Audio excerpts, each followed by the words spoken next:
Welcome to the Independent Characters, episode 205. This is Carl, and I have with me some very special guests that I'd like to introduce before we get started. Why don't each of you say hi? Let's start with Liz. Hi, Liz. Hi, my name's Liz. And then Rob. Hey, my name's Rob. And Dave. And I'm Dave. So these are voices you guys have not heard before, but Liz, Rob, and Dave have been kind enough to join me for this Warrior Lodge episode. You guys are all Patreon members, so I super appreciate the support, and I'm so excited that you guys have agreed to join us, especially, as I've said multiple times, I'm not a huge fan of recording remotely because of the sound quality issues, but we're stuck in everybody's stuck inside at the moment. We might as well make the best of it. And I thought, one of the reasons I wanted to reach out and have a Warrior Lodge episode with members of the community, and I think we'll end up doing it again, is one of the tenets of the show has always been make you feel like you're a part of our gaming group. And the Patreon group really feels like these people are chatty all the time on our Discord, and we really feel like even closer connection there. And so I really wanted you guys to be involved in the show and see kind of what goes on behind the scenes too, which is really not all that exciting. I think it's pretty fun. Well, good. I'm glad we've only just started. So yeah, so far so good. Aside from mentioning Liz, Rob, and Dave, I wanted to thank Jeff Groves. Jeff is our sponsor of the show. Jeff is also a Patreon member, and Jeff, thank you so much for your support as well. So this episode, again, as I mentioned, it's a Warrior Lodge. I'm going to kind of get your guys' opinions on some things that we've been talking about around here or been a little wider on the internet, and then we'll go from there. But before we do that, let's talk about Elite Choice, which you guys got to pick some Elite Choice this go round. I'll start off with Tom Taylor Biggs, Aeldari Visarch. I love this model. First off, like from the ground up, I love the model. I think it is it's an excellent pose. It's a beautiful model, but man, he has really done it justice in this paint job. Especially the cloak. I think the cloak looks awesome, but I'm always really interested to see how people do like a bone or white armor. And I think here he's done such a great job. This is something I'm kind of going to do with my Sisters of Battle. So I'm kind of looking how other people are doing it too. But man, what a beautiful representative of a model. And the weapon too. I like the effect he did on his the whole thing, man. I mean, Tom's work on his Eldar and Harlequins and Dark Eldar has really just been beautiful. He's really bringing that artistry to it. I mean, the cherry blossoms on everything, and like the freehand, and just the way he's blending the three different forces together. Yeah, it's been amazing to see. Yeah, it is. Yeah, I mean, the Visarch model is incredible because I think it's a great marriage of the two styles of Drukhari and Aeldari armor. There's kind of elements from both mixed in this suit of armor, and then there's so many colors in this model, and yet they're all perfectly worked together. They're not competing with each other. Like you can get lost at just looking at the base and what's been done there. There's so much to it, and yet it's not fighting with itself. Didn't he do? I'm sorry, Rob. Go ahead. No, I was going to say, can we talk about who actually does freehand on the inside of a cloak? I mean, who does that? apparently he does. Apparently Tom does. He's also, didn't he do a bunch of jet bikes as well with that pattern on? Yeah. See, I think we called those out. I shouldn't have. Yeah, I shouldn't have given Tom more attention. Now he deserves it. I mean, this model's awesome. Awesome. Well, Liz, what did you pick this go around? Well, I mean, honestly, it's really hard to choose. Right? The cool stuff that's on the Independent Characters community Facebook page is great. And to be honest, like, it's kind of crazy how much stuff is on the Facebook page compared to how much stuff is on the Discord that isn't even on the Facebook page. And there's so much there. So I was scrolling through for, I don't know, an hour looking for stuff. But I think for me, I'm going to have to pick Carl Wayne. He posted an Imperial Fist Lieutenant that's got this rich yellow that sort of blends to orange, and it's got this fade to it. And as someone who's been painting a lot of yellow in Lamenters, I think he nailed it. I mean, especially the back of the shins, the back of the greaves. He's got kind of this reflectance, a little bit of non-metallic metal kind of a feel to it that really comes across, and I think it's beautiful. Yeah, it's stunning. And I've always found yellow to be really tricky. I've gotten a bit better at it, especially there have been tools that have come out. There have been paints that work really well for this, but also using inks and that kind of thing after taking Caleb and Kat's course has helped my yellow considerably. But this is a fantastic rendition of an Imperial Fist model too. It's absolutely. But the funny thing you said is, it's hard to pick. Now you understand. You guys understand. Yeah. And I know somebody. I know somebody later where we're like, well, I picked two things, and you're like, oh, you can't do that. Well, it's very hard. It's very hard. There's so much good work going on. You just got to sneak it in there. That's right. That's right. Okay, let's go with Dave. Why don't we go you next? Yeah, so I'm the cheeky person who's chosen two things, if I'm allowed. It's really difficult, and because you hashtag them with Elite Choice, you're kind of making that choice publicly. And this person saw it pretty quickly that I had chosen his. I want to give a shout out to Philip J's grimy Imperial Fist Dreadnought that has this great like desaturated color scheme where it almost feels like the really great OSL that he's done is fighting to get out from under this like layer of dirt. It really reminds me of in I think it's Spears of the Emperor's Spears of the Emperor, where AGB talks about when a city is being shelled, the dust almost becomes an enemy in itself. So you can imagine like this huge like monstrous machine taking a step and like a shell of dust just falling off it with each step. It's fantastic. It is beautiful. It is absolutely beautiful. I always back off of weathering my stuff. I get it nice, and then I'm like, oh, do I really want to risk, messing this up? The hardest part. Yeah, and it takes a real leap of faith to do it. Liz, I forgot you wanted to add one more point, and I skipped it. Oh, it's okay. Yeah, I wanted to call out somebody else here. It's Matthew Stewart.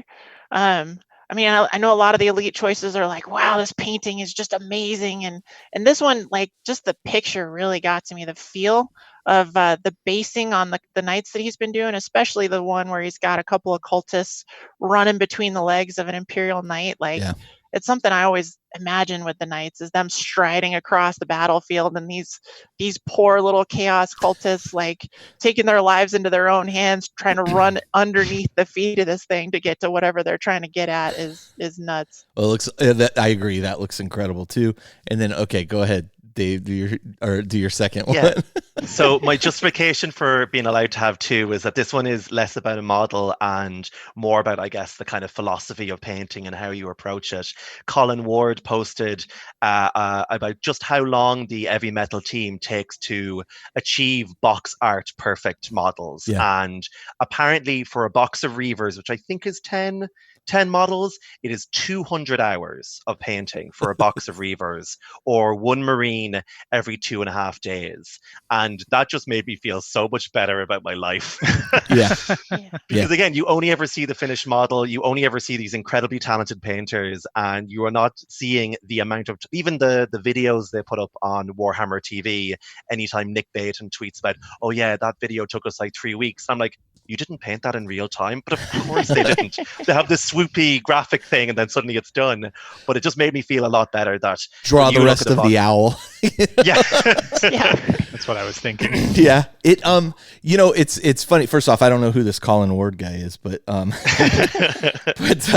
yeah, he's pretty new. He's done an incredible job of my Thousand Suns stuff, and I know it took him a long time just to do the gold trim on those guys, but it's a valid point, right? What they're showing you is the top tier of what's capable, and for a long time, White Dwarf had actually moved away from that, and they had moved towards a look at a more achievable type of look, and I think that actually became less popular, even though it didn't set the bar so high for people that they felt like. I think what their whole point was, they were trying to make it look, here's achievable, realistic goals you can get to, and now we see, they're kind of swinging back the other direction, because I think they do want to showcase like this is it in the best possible light it could possibly be in.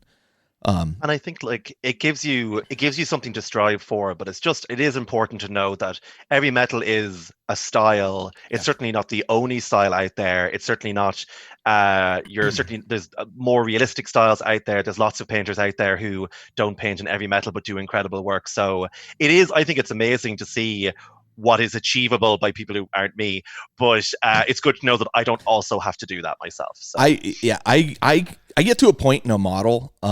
Justin has talked about wanting to like do enter the heavy metal competition and all this, the Golden Demons and all this, and painting a model to like the best of his ability. I get to a point where I'm like, yep, that's good enough. I'm ready to move on to the next thing. I want it to look nice. I want to put it on the table. But at a certain point, I just kind of reach my breaking point, and I'm just like, yep, I'm ready to play with this now. So mine is that I'll start off, and I feel like I'm going to do an heavy metal job for the first 3, and then I'm like, oh my gosh, I have 140 more of these.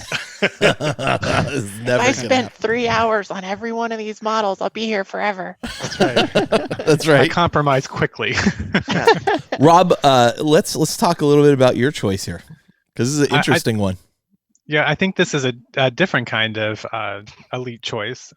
So Loopy was featured on our community. Loopy was featured on Warhammer Community for his 26,000 points of orcs. Yes. And one, just on its own, painting 26,000 points of orc is a lifetime achievement. Then being recognized for it, it's such an amazing achievement. And I'm going to say I'm relatively new to the hobby, and I joined the Discord. Loopy's just a swell dude, just always there, helpful. Yeah. So the interesting thing about Loopy, first off, I think part of this is Loopy he wrote the article. I think he proposed it. The community team did come to a bunch of us and say, would you be willing to write an article or two during the downtime thing? But they did recognize that this is a hell of an achievement. And Loopy is a very fast painter. I remember when he got this Thunderhawk, because I think it got gifted to him by his listeners of his show, Masters of the Forge.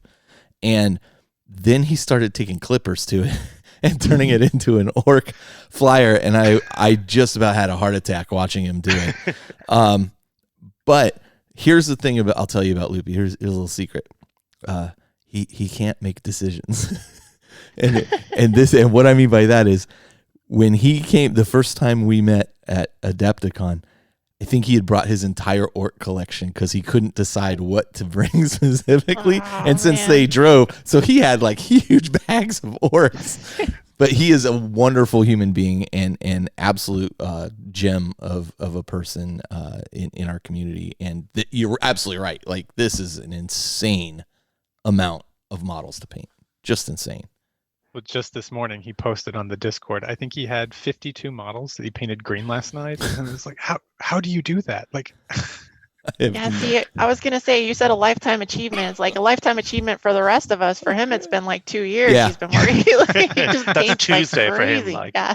He painted a bunch of my cultists too. At one point, I paid him to paint some cultists. So, yeah, he's just nonstop. He's a bundle of energy. And we went to England together. He came with a group of us that went to England, Warhammer World, that kind of thing. And boy, did he keep the group going for a while. So he's a character. All right. Anything else you guys want to touch on before we kind of take a break and then launch into Hobby Progress? No. Okay. All right. So we'll be right back. Matt here to welcome you into 2020 and tell you about an amazing new offer from Table War. All returning customers receive an extra 10% off Table War's US web store. Need a tower case? 10% off. Need a new fat mat? 10% off. Need a macro mat, geomat, or just some accessories? All 10% off. This offer starts January 1st and will continue on throughout 2020. No coupon required. Just ensure you have an account and this discount is automatic.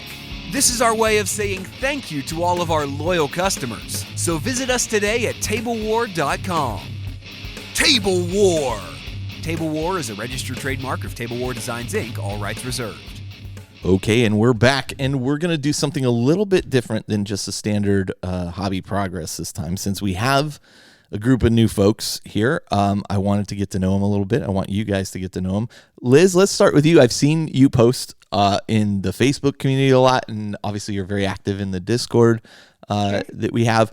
Tell me a little bit about yourself. But before you even get started on that, let me ask you this. And this sounds like such a promotional thing, but it's really not. It's just me trying to find out, tap into certain things. Like, why did you decide to join like the Patreon thing and get on our Discord and all that? Like, what was the catalyst for that? Well, as far as the Patreon, I think, and the Discord specifically were concerned, probably the campaign was a big reason why I joined, certainly why I joined at the top tier there, was to play in the campaign. Thought that was a really cool idea, and I was excited to be part of the group. Has it come to a screeching halt this month? Let me tell you. Yeah, nobody's playing games. It's been pretty tough. I have a game to report, which is a loss, and it's like, okay, well, I'm not super excited to put that up there, but it's got to go at some point, right? Yeah. We're only like 2 months from the end of it too. Yeah, and nobody's allowed to go outside and play with each other. We'll figure something out. Yeah. Anyway, okay, well, that's awesome. Listen, to each of you, like, I super appreciate your support. I'm sitting in one of the chairs we were talking about. Oh, see, hey, now I actually These get are the to famous see chairs. the chair. They I are. know, right? Well, We've heard about them coat and everything over it. But underneath the jacket. But oh man, our backs feel so much better. So. I believe it. Okay, so so I want to get to know a little bit about you, Liz. Tell us a little bit about yourself here. Sure. Well, I live in Colorado. First off, I play in Colorado Springs. I played a store called the Gamers Haven because of all the stores I went into in Colorado Springs. I mean, this was a few years ago. They were engaged. Like, there were a couple of places I went in and there were people watching TV and not interested in the customers coming in. There were a couple other places I went in and they kind of looked up at me and then wouldn't answer any of my questions. And these guys, like, I walked in and they're like, hey, what's going on? What do you want to play? What do you want to look at? Makes such a difference. Yeah, it makes a huge difference. Yeah. And then there just so happened to be a 40K tournament going on in the back room. And I walked back there and everybody, like, I know now that, like, you can't really interrupt a tournament, but, like, at the time I was just like, oh, hey, there's people playing 40K. This is really cool. I'm going to watch and ask questions. And, like, the community that was playing there was like, oh, hey, what's going on? This is what I'm doing. And like, even took the time out of these tournament games that were super important for them and were helping me out. Were you already looking at getting involved in 40K, or were you already involved in 40K at that point? Well, I can say I was involved in 40K as far as a collecting and painting perspective, but not really a playing perspective. And the reason I was looking for a store is because I'd moved out to Colorado a couple years before, like 1 or 2 years before. And as far as friends outside of work and friends that were in the real world, not like online Halo friends, I didn't have all that many. I mean, we played like some co-ed softball leagues and stuff, but it hadn't really turned into like a whole bunch of people I wanted to go hang out with all the time. And I was like, these miniatures I used to paint, like, I bet you there's a group of people around here. And turns out I found an amazing community in Colorado Springs for 40K. That's fantastic. That's gold. Yeah. Okay, and so what, army wise, like, what's your focus here? You mentioned Lamenters earlier. Yeah. So currently, I think my big project is Lamenters. I just got them up to about 2,000 points, so I'm pretty happy with that level. And now, of course, I want to add, like, I've got kind of one of everything in the Primaris area, and now I want to add, like, build out squads and maybe add a repulsor executioner. Add a couple more things, but I've got armies everywhere, and so, like, I can see quite a collection behind you as we're recording over Zoom. It's beautiful setup too. Thank you. It's a small portion that you see here, but yeah, I mean, I think if anybody knows me by my army, it's going to be a Dark Eldar army. Okay. So a few years back, I was building the Cotton Candy Cabal, which they're named that because the pink hair that I painted on all of them, it looks like cotton candy. They look great. Thank you. They look great. All right. Well, anything else you want to share before we move on? No, I think I'm good. Okay. Dave, let's go to you. I'll ask you the same question. What made you make that leap to the Patreon from just like the Facebook group, that kind of thing? And So I wanted more episodes. That was the thing. I wanted more. I was getting one, I think, every 2 weeks, and then I'd listened. I had caught up with independent characters, and I started listening back. Yeah. So like, I think I started listening pretty soon after I got into the hobby in kind of mid 2018. And once I caught up, I went back to, I think I'd listened to maybe like 2015. And I just wanted.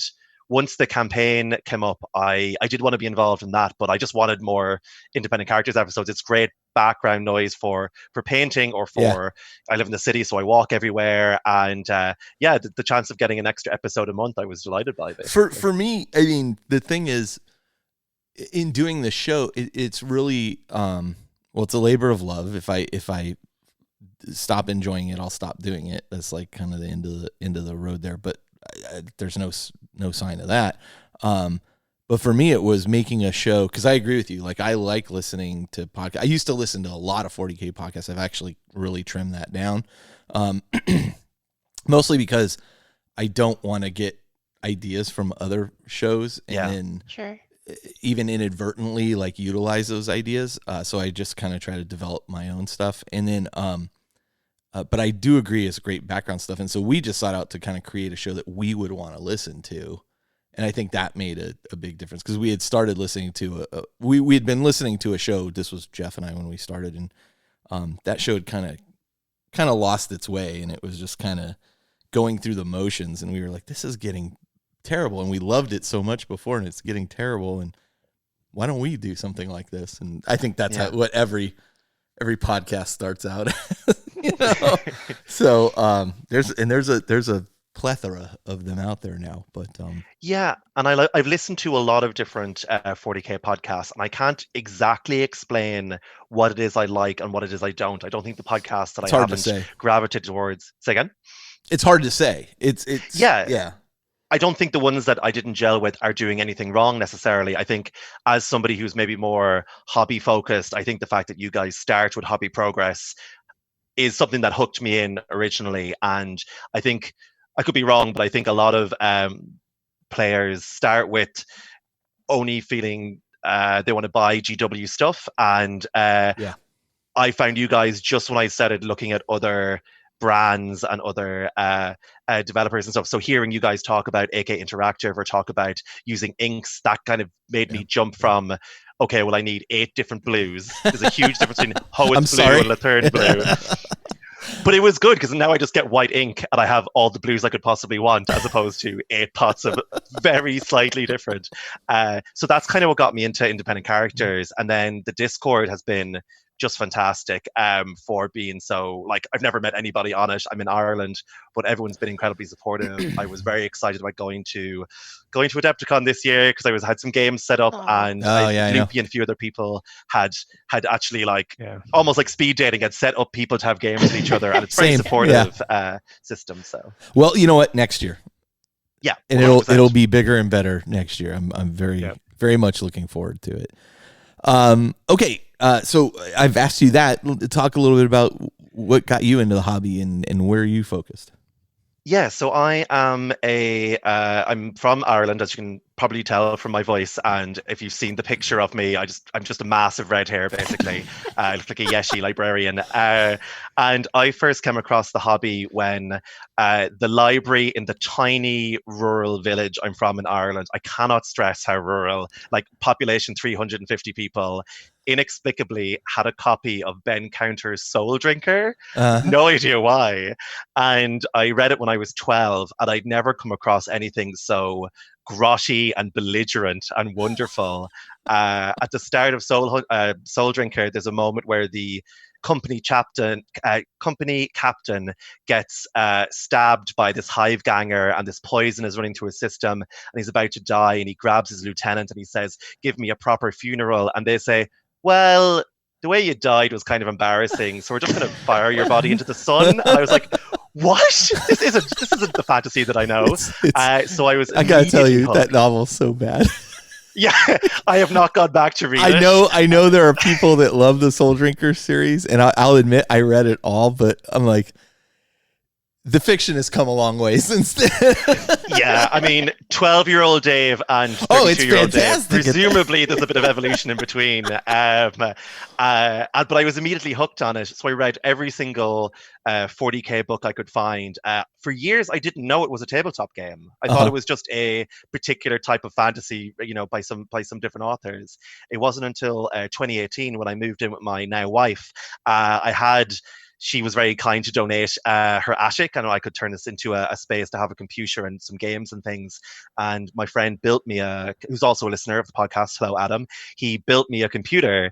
And to thank him, I went in to buy him a starter kit for Warhammer, because he had been into, I think he had collected lizard men when he was 15 in Poland. And the guy in the shop was like, yeah, great present, you're a good friend. Do you want anything? Do you need any paints or brushes? Or I leave with a bunch of different bits and pieces. So that was a couple of years ago. So now I'm part of a kind of a tightly knit gaming group where we're all building our first armies. Oh, that's so fantastic. I am 1,200 points into a mixed force of Iron Warriors and World Eaters, but we play a lot of Kill Team, and because there's been so much chat in the couple of podcasts I listened to about how great Necromunda is, I'm seriously considering taking the plunge, because the campaign system sounds so exciting. It is. Make sure you have other players that are willing to take the plunge with you. That's the only, especially if you're in a tight knit group. Yeah, because you don't want to invest in all that and then find yourself with all this stuff that nobody's playing. So like for the campaign that you're doing, you've got is it 4 or 5 people kind of involved? That's kind of a good number to have. Yeah, I think that would be fine. I think we have something like 8 people involved. Of course, we launched it, and then immediately everybody got, stay at home shelter place. So it's like we're really we played just long enough for me to get half my gang just completely decimated to the point where I was heard, God. To the point where I'm like, I don't know what to do here. And now I've kind of taken it as a challenge to be able to get the gang rebuilt. So if I can do that, I'll consider it a win. A bunch of us have lost. Just guys have been dying left and right in stupid skirmish games, which shouldn't happen, but it has. Which is kind of what you want. I think that's exactly what life right. is cheap in Necromunda, basically. It's exactly right. Yeah. And so what do you do for a living, Dave? So I have a horror trilogy for kids, for sort of 11 to 13-year-olds, and I also write tie-in Doctor Who novels, which is a lot of fun and exactly what 12-year-old Dave wanted to be doing. So that's kind of cool. I spend most of my time in my pajamas on various wikis trying to make Doctor Who continuity make some kind of sense. Well, listen, I have to laugh. I think you're in good company, because I think Dan Abnett wrote a Doctor Who novel. As the silent stars go by. It's really great. And it's quite different than, it's funny, you can see traces of his 40K voice in that novel when he talks about ice warriors or kind of faintly 40K-esque races. But it's a lot of fun. I have to laugh at the people who are kind of, and I can understand people's frustration sometimes with Black Library, where certain books don't quite gel with each other, but Doctor Who, it's so confusing at times. So well, that's awesome. That's a great. I for a long time I thought, I want to be a writer, and then I tried to write something, and I was like, I don't want to be a writer. This is hard. This is harder than I thought. It is. I think every job has creativity in it, and I think that writing is a lot. It's a lot more of a slog than it gets portrayed by authors in interviews, because it makes it sound cooler if it's all inspiration and magic and stuff. But it is fun to create something from nothing, and it's fun when you get to add to a fandom that you love. I would love to write something for Black Library just to have a little corner of that world that was mine. They have open submission stuff from time to time, so you should start working on it now, so it's ready. Yeah, I mean, I would love that. We did an episode called "So You Want to Write for Black Library." Yes, I must track that down and have a listen. And it didn't do as well as I would have thought. Like in downloads, like I silly me, in my insular area, I was kind of like, well, everybody wants to write for Black Library. Turns out, Everybody's got their own narrative ideas, right? Everybody wants to do something. Turns out, no, not really. And there's already so much I think there are so many people out there who maybe have no dreams of writing for Black Library, but create huge and intricate backstories for Very their work much so. that might never see the light of day except for the person across from the table. And I love hearing about those, homebrew chapters or little corners of the universe. It's always really fascinating. Well, very Yeah, cool. pretty much all of my stuff has a narrative behind it, but actually sitting down and being a writer and writing a whole book, it's hard to imagine. Yeah, I wrote that piece for the Siege of Heaven, the Titan that Justin and Caleb and all those guys painted for the Nova Open thing, and I think it wound up being 12 pages or something like that. And I was just like, I was like painting my models. I was at the end of, I am now done with this. I'm ready to move on.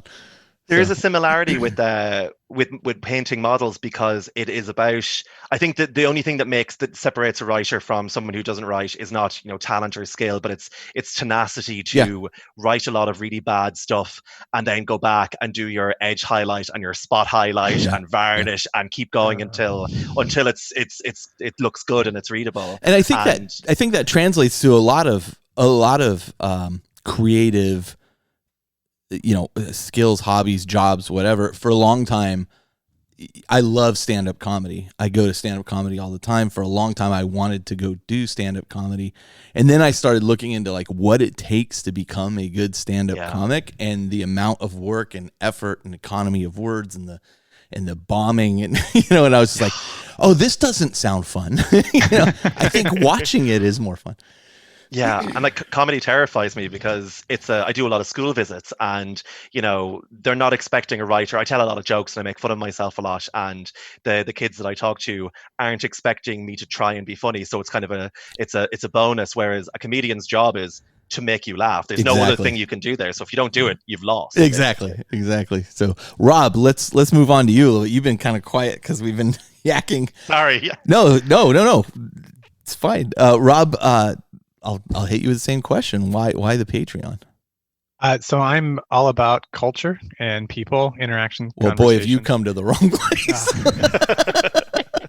So whenever I got into 40K, I'm relatively new to 40K. I'll tell my story in a second how I ended up with a box of sprues.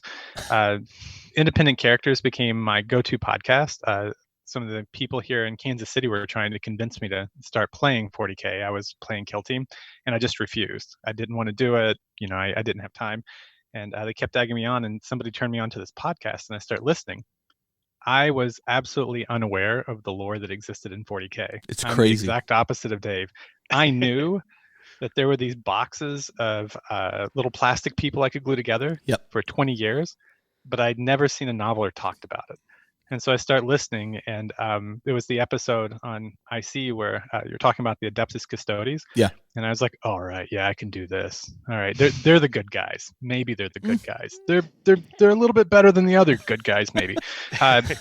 So I went and bought a box. They're a little less evil than the other evil guy. But then you hear these personalities, and then you get on the Facebook and you start realizing, hey, I want to interact with these people in real time. Yeah. Not just like messages where you're just piping statements at each other. Yeah. I want to sit down and have a conversation and build relationships. So that's what drew me in. Oh, that's fascinating. You got into it from that perspective, very much like myself.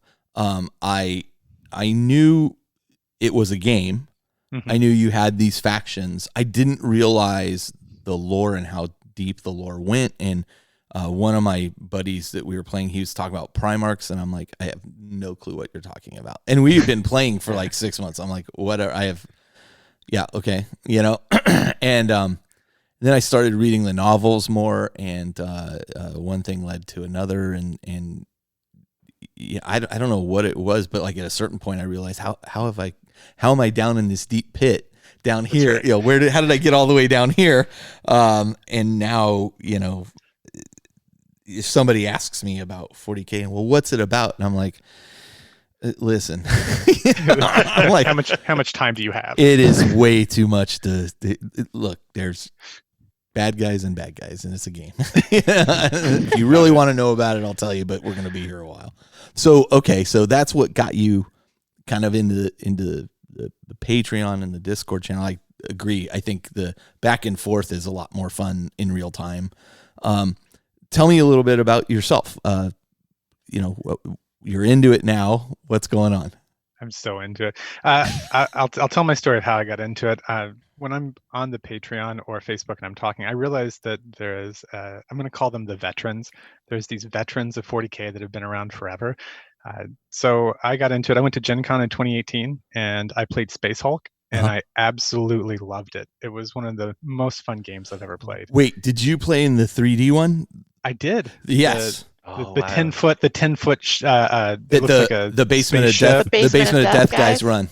Yeah. That looks fantastic. That is the best. And I should have shut up about it because now it sells out like super fast. That's why I booked it. Yeah, unfortunately. Well, I had to fight for Space Hulk. I run with a D&D group.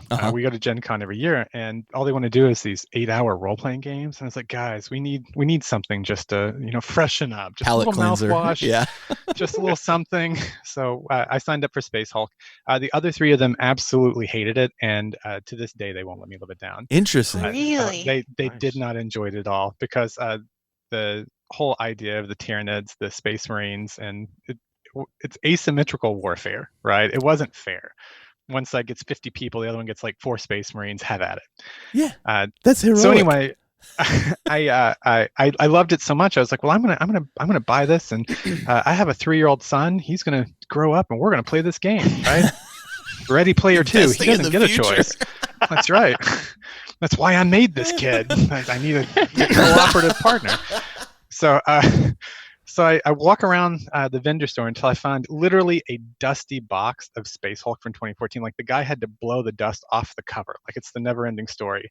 And I buy it. It was like $200. I get back to the hotel room, manage to get on the plane, get home, cut open the box, and there's sprues. Yeah. Nothing but sprues. Yeah. I thought these little people Oh, came painted. Oh No. yeah. It was devastating for me. So disheartening.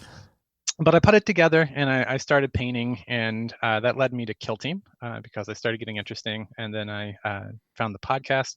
And so now I live in Kansas City, like I said. We have a great scene here. Yeah, It's a good mix of highly competitive ITC people who will club you if you show up and you don't know what you're getting into.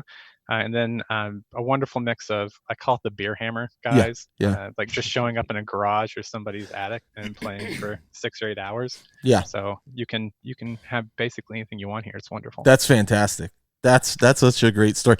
Here's the one piece I would have given you.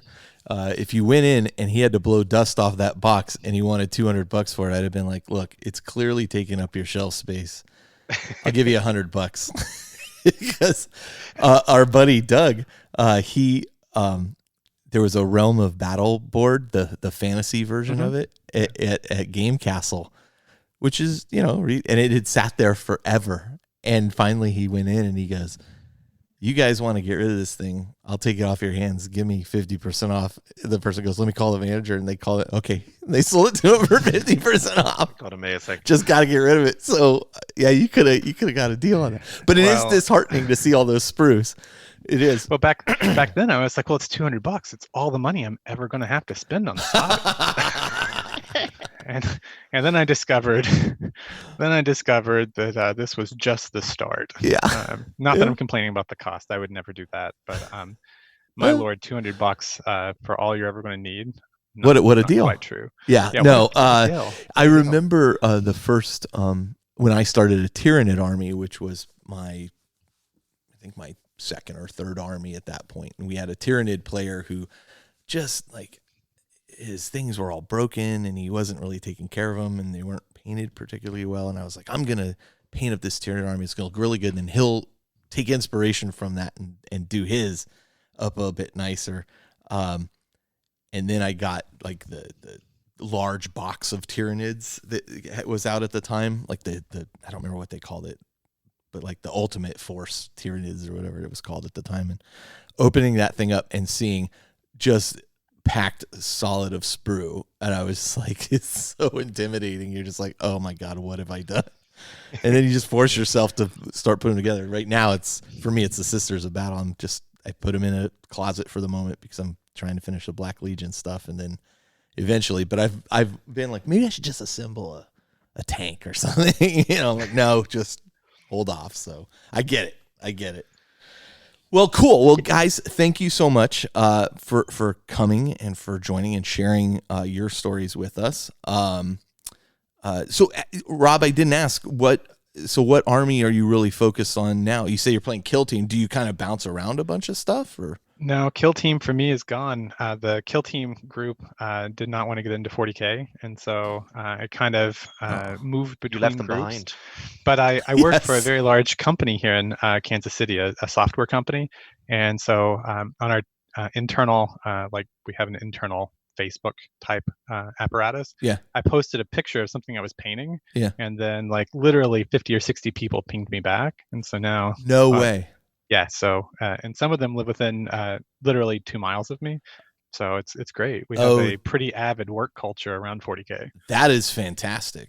Everybody at work laughs at me about it. Well, everybody else at work laughs at me about it.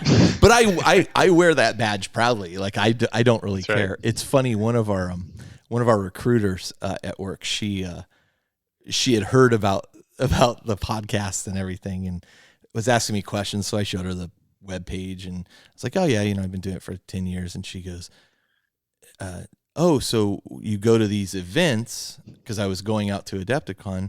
I said, "Yep." And she goes, "And do people know who you are?" And I said, "Well, yeah, I get approached quite a bit and everything." And she goes, "Oh, so you're famous?" And I go, No. I said, "No, I'm well known in a small community of people." And she goes, "You're famous?" I go, "No, I'm not. Again, it's a niche thing. It's not very big." She goes, "Anybody ever ask for your autograph?" And I go, "Well, I've signed a couple of things." And she goes, "See, you're famous." And so now everybody, she'll, like, if we're talking and somebody new kind of comes up, she's like, "Oh, he's famous." And like, she gives me a lot of crap about it. But her son played college football and was very, very good. He actually ended up getting injured at one point, and that kind of dashed his NFL hopes. But he was trying out for the Broncos in Colorado, Liz, and Sure. for the 49ers here, and went and tested like incredibly well, and it was looking like he was going to get signed. And I knew this because like she would talk about it. And then he came to the office one day to have lunch with her, and I was like, "Oh, I'm so glad to meet you," and blah blah blah. And I said, "Hey, how's the testing going?" He goes, "Well, we'll see what happens, and my agent's feeling like things are going pretty good." I go, "Cool." I go, "Hey, can I get your autograph on something?" And he's like, "What?" Like he was kind of like taken aback. And I look over at his mother, and I look back at him, and I go, "I'll give you mine." I'm famous. You're about to be famous. Like it's a trade, right? Yeah, exactly. So, okay. So let's do this. We're going to take actually, let's move into games played. So I've played literally nothing 40K related. It's like a wasteland here. Shell and I keep talking about playing a game of 40K. She gave me some crap about it the other day. So hopefully this weekend I'm going to play with her. But Liz, what have you been up to? Well, I'm lucky enough to live with somebody that's also into 40K. So It helps. we hobby. Yeah, it helps. It helps a lot, man. I mean, to be honest, like I feel like if I was living in a house with somebody that was like, you spend 3 or 4 hours a day sitting at a table, like just painting figures and wasn't into it or didn't Or at least understand, supportive of it, right? Yeah. Yeah, supportive of it. It'd be kind of a struggle to have as much fun as I've had, Yeah. with this. So I was lucky enough to get a 40K game in a week or two ago with my husband, and we played my Lamenters versus his Custodes. Nice. Yeah, it was great. Is it often that you guys play each other? I would say it's relatively often that we play each other. I mean, we've got a huge community. Yeah. I don't know about huge, but we've got a broad range of options for people to play at our local gaming store, and we have events and stuff like that. But yeah, I'd say every couple of months at least we play each other. I mean, we're not like probably our primary opponents, but we've definitely put in some hours. Do you frequently go to the game store together and then break out and play other folks, or is that how it works for you? Yeah, Oh, okay. That's usually how it works out. Interesting. And we just finished a gaming table down in my basement. Nice. So this was kind of the christening of the new table. and it was a lot of fun. Having put in hours and hours building the table, Yeah. it felt really good to actually use it for what it's supposed to do. Nice. I've been actually doing a lot of role playing lately. Like we've been getting back into like role playing games because they're easy to do over Zoom or whatnot.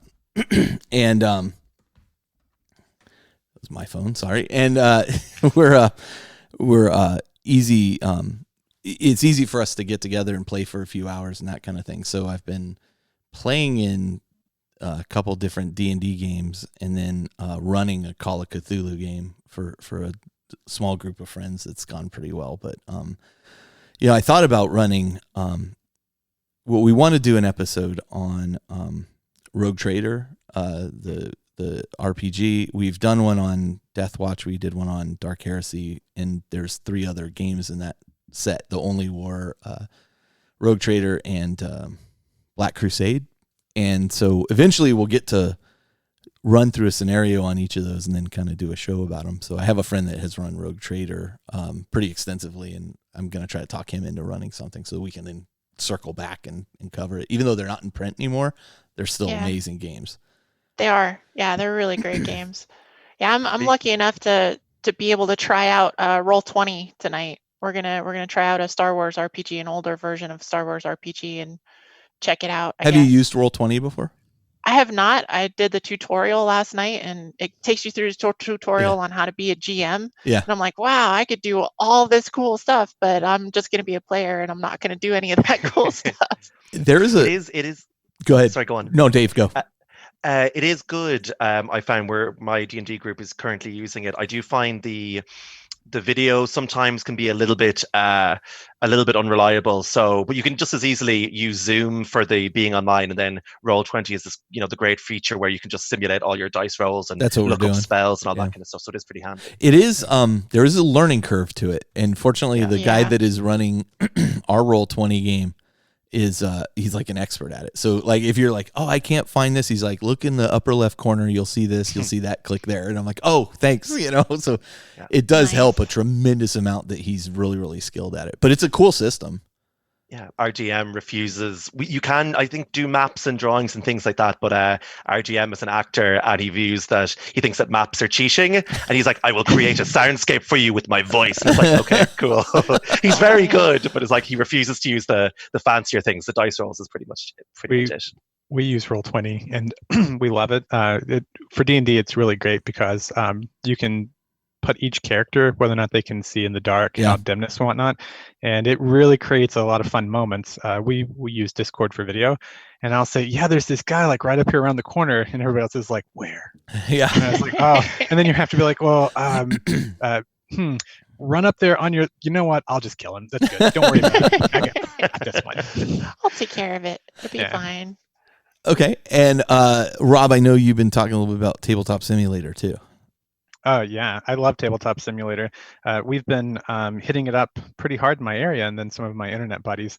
I've had a chance to play 2 actual games, not learning games. I guess in the last 3 weeks, so it's been a lot of fun. What are you playing on that? I'm playing Battle Sisters. You asked me earlier what I'm hobbying on right now. I've got this crazy bug for Battle Sisters. I've just fallen in love with them, their lore. Faith and Fire is one of my favorite books I've ever listened to now. Just incredible. Yeah, it is a good book.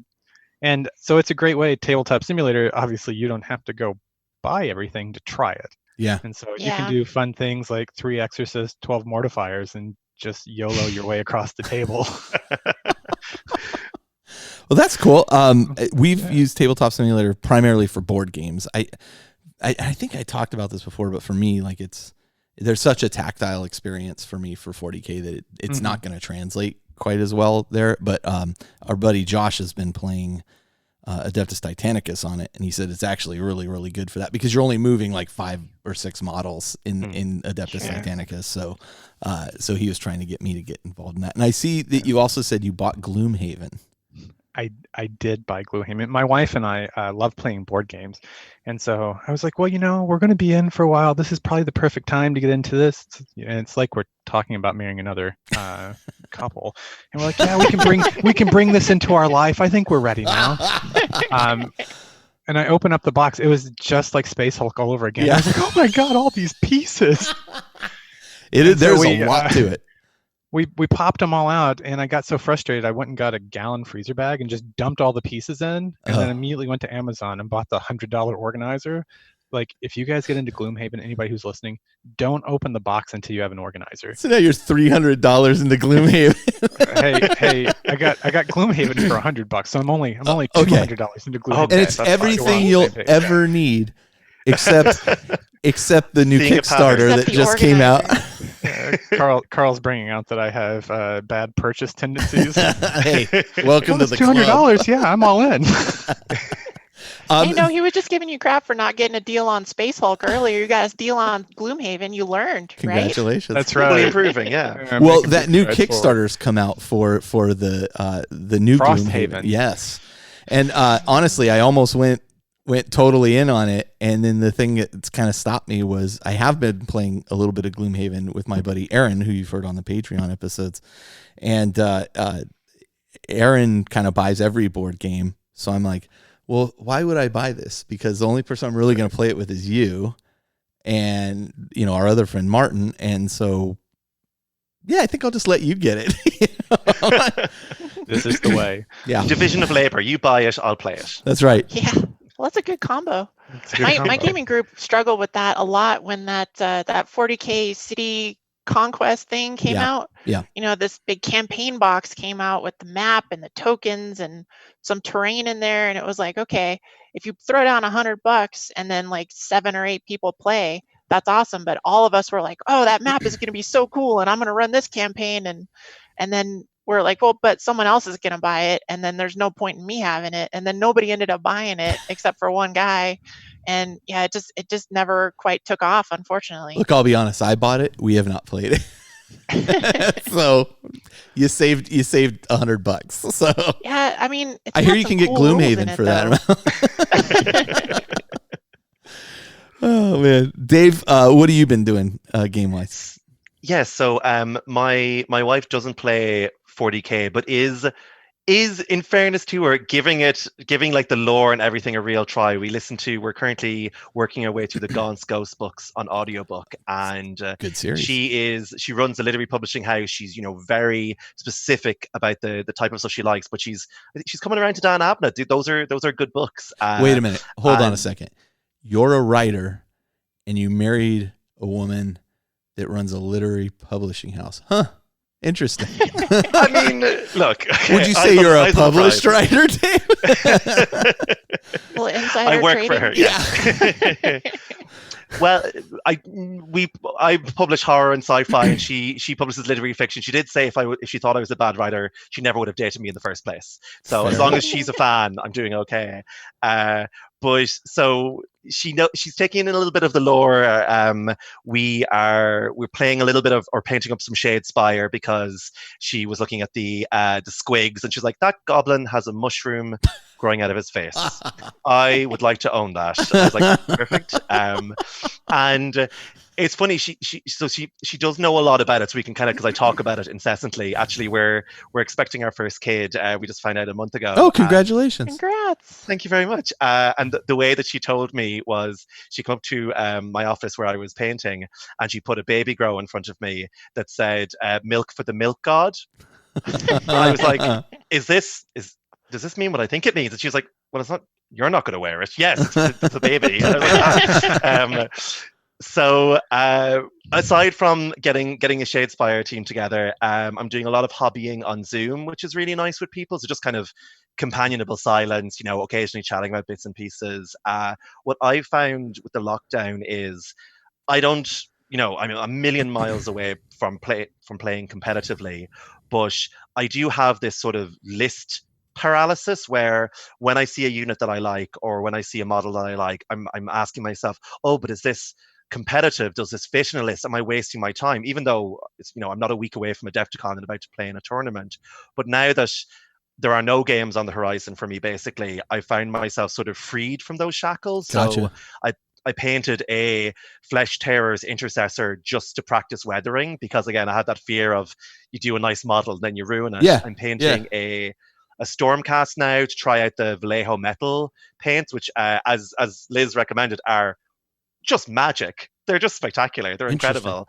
And I'm also doing a lot of D&D online. I was supposed to be Geek Nationing at Adepticon this year, but I'm kind of booked in for next year, so that's all Good.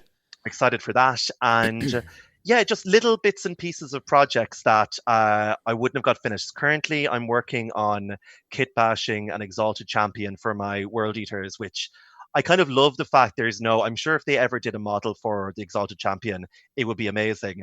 But I love the fact that because there isn't a model, you have to kit bash. And kit bash is my favorite part of the hobby. So I'm currently going through every bit I've access to, trying to find an appropriately murdery sword for my murder sword relic. And that's really fun. Murdery sword. Aren't all swords murdery sword? If you try hard enough, yes. But I want this sword to really scream murder, possibly literally. That's funny. That was funny that we both hit that same. All right. Okay. Well, guys, let's do this. Let's take a short break. Then we're going to come back and we're going to start actually delving into the Warrior Lodge, and we'll go over these questions I have for you, and we'll see what you guys think. So we'll be right back.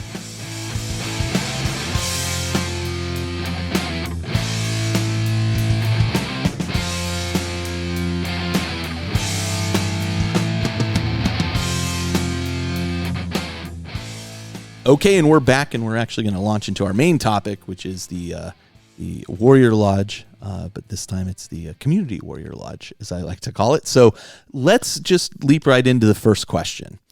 So over the last 4 or 5 weeks, we've seen a series of releases from Games Workshop. I'm still bummed that there is not a 9th edition announcement. If I would have bet money that they would have announced 9th edition by this point, but I would also be out money. So of those releases, what has stood out to you as your favorite, and why? And what would you hope to see them announce in coming months? Because they said they're going to kind of keep this going for a little bit, especially during this lockdown. Liz, let's start with you. Oh man. Let's see. I think they've been doing a cool job with these previews, like it's really nice to still be engaged with them. Yeah. On the flip side of it, it's like, okay, we can see all this cool stuff, but when's it going to come out? Nobody has any idea. And like, you get all excited about something and you can't order it. You can't order it, but it's also kind of like, I mean, I've been to the preview at Adepticon and an LVO. They're like, oh, well, this is coming out sometime in the future. And you're like, okay, so it kind of matches, I guess. Yeah. But yeah, I got to say that the biggest thing that stood out to me in the past couple of weeks was that new Necron guy is like, he's huge. He's a spider. He's got a stick that's got blades all over it. And he's just soaking up some poor dude off the ground with his hand. Like, I mean, how 40K is that? Like, that it model fits the aesthetic incredible. Just so perfectly. Yeah. That model's incredible. Zas? I can't remember. Xeris, that's it. Illuminous Xeris. And like, he is actually the one, like the lore behind him is fantastic. I mean, he's the one that basically created the process that turned them into the Necron, that we know today. And so he's kind of reviled by everybody, but they're doing this interesting thing that they've really expanded upon since the fall of Cadia, which the pillars were made of that Blackstone material, and it's used as basically like anti-psyker material. I mean, it's so funny because they kind of explained all that, and now they have this guy Xeris who's going around collecting this Blackstone material as well.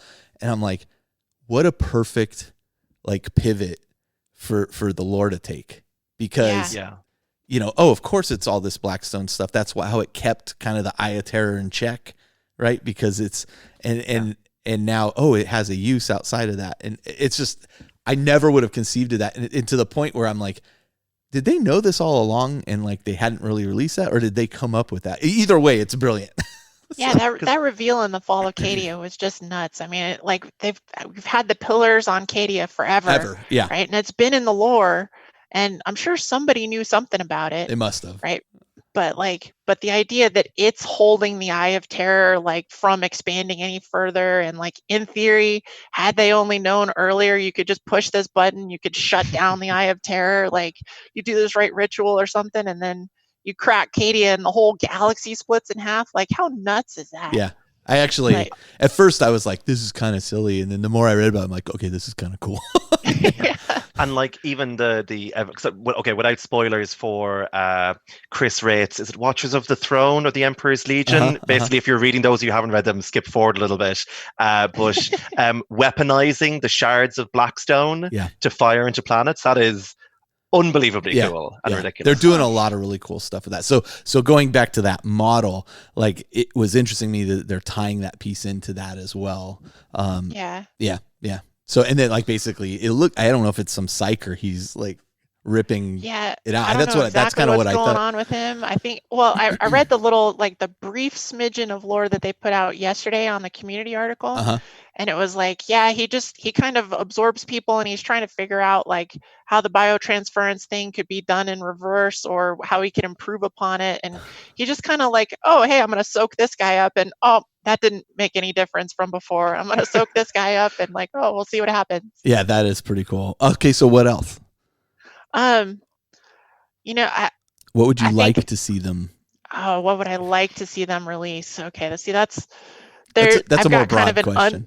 An unselfish answer and kind of a selfish answer. Give us both. I think my husband plays Custodes, and he has always been into the idea of the Talons, the Emperor. Yeah. He used to play Space Wolves a lot, and the idea of the Custodes and the Sisters of Silence and the Space Wolves all playing together back in the Heresy when they went to go take out Prospero. Yeah. Like he was really taken with that sort of concept.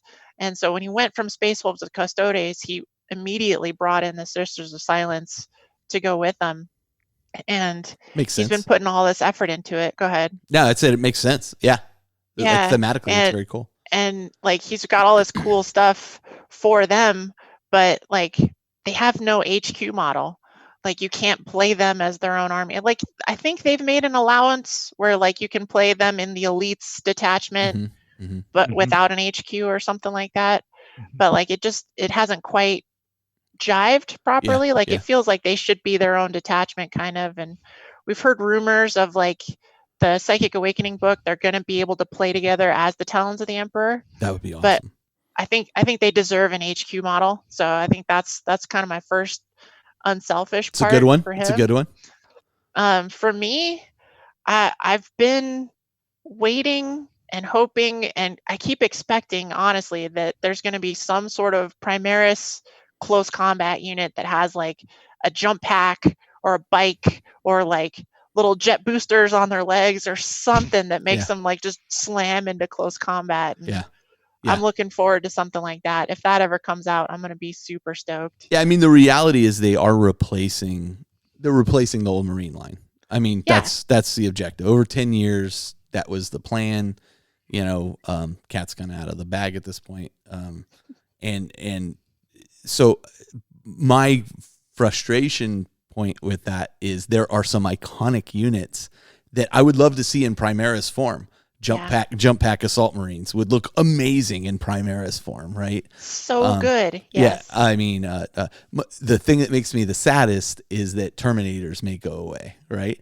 Yeah.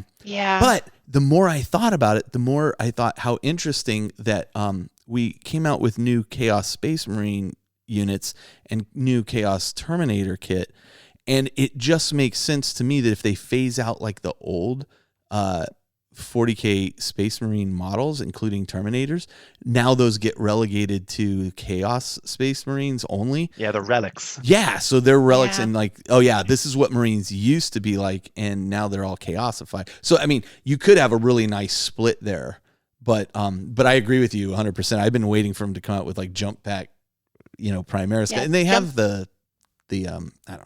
They're all intercessors, the suppressors, and the interveners.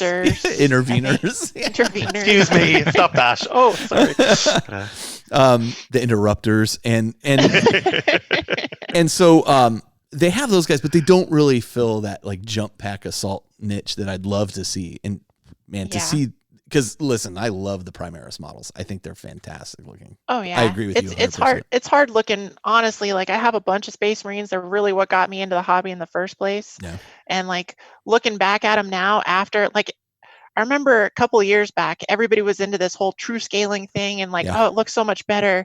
And I'd look at it and be like, that's a lot of work to do. Yes. Okay. But now that Primaris is what I paint and what I'm used to looking at, like looking at those old Marines, just the proportions are all wrong. Yeah. The Primaris are so much nicer, and they're more fun to paint, I think, personally. But Yeah. that's for me. All right. Well, Dave, let's talk to you about what are your thoughts here on what they've been releasing? What's really appealed to you? So yeah, I mean, I won't say that I've been like over. I keep reminding myself that they've managed to draw out. This was supposed to be a really electric, packed 2-hour preview, and it's now 6 hours and counting. So it has felt a little, tiny little bit anemic, a little bit. But I will say that as somebody who loves kit bashing, I think Fabius Bile is going to just be a great opportunity to create a really unique, story-driven warband. Like in the Josh Reynolds books, he's amassed this weird menagerie of there's a World Eater's Marine who is perfectly calm the entire time, so the Butcher's Nails will never get a chance to drive him crazy. There's a Word Bearer, Sorcerer. He has all these really interesting characters that could almost be the stars of their own books, except that Fabius Bile is taking the spotlight. So I think when it comes out, no matter what the rules are, I will definitely try and maybe kit bash and put together this sort of diorama of Bile and his flunkies. I would like new rules. At the minute, he has kind of a randomness. He rolls a dice, and what is it, on a 6, I think they get a mortal wound, and on other numbers they get like a boost to different traits. I don't know if the randomness fits Bile in the lore, because he's such a considered, you kind of know what you're getting. When Bile does work on you, you mightn't enjoy it, but you know it. So I'd like more updated rules. But I think we're really getting that with Psychic Awakening. I mean, they've taken Grey Knights and made them, I think quite competitive. They've done a number on Thousand Suns. I think that I'm excited to see what Necrons will get, because I think they've been struggling for a while. Yeah. My hopes, unrealistic hopes, World Eaters, Emperor's Children, or Renegades and Heretics Codex. I mean, I gotta tell you, I don't know how unrealistic that is. It's a license to print. Whatever they do, it's a license to print money. I mean, I don't think it's like right around the corner, either of those things. But I can't say they're not. They've have to have been considering it. Like they have to have been.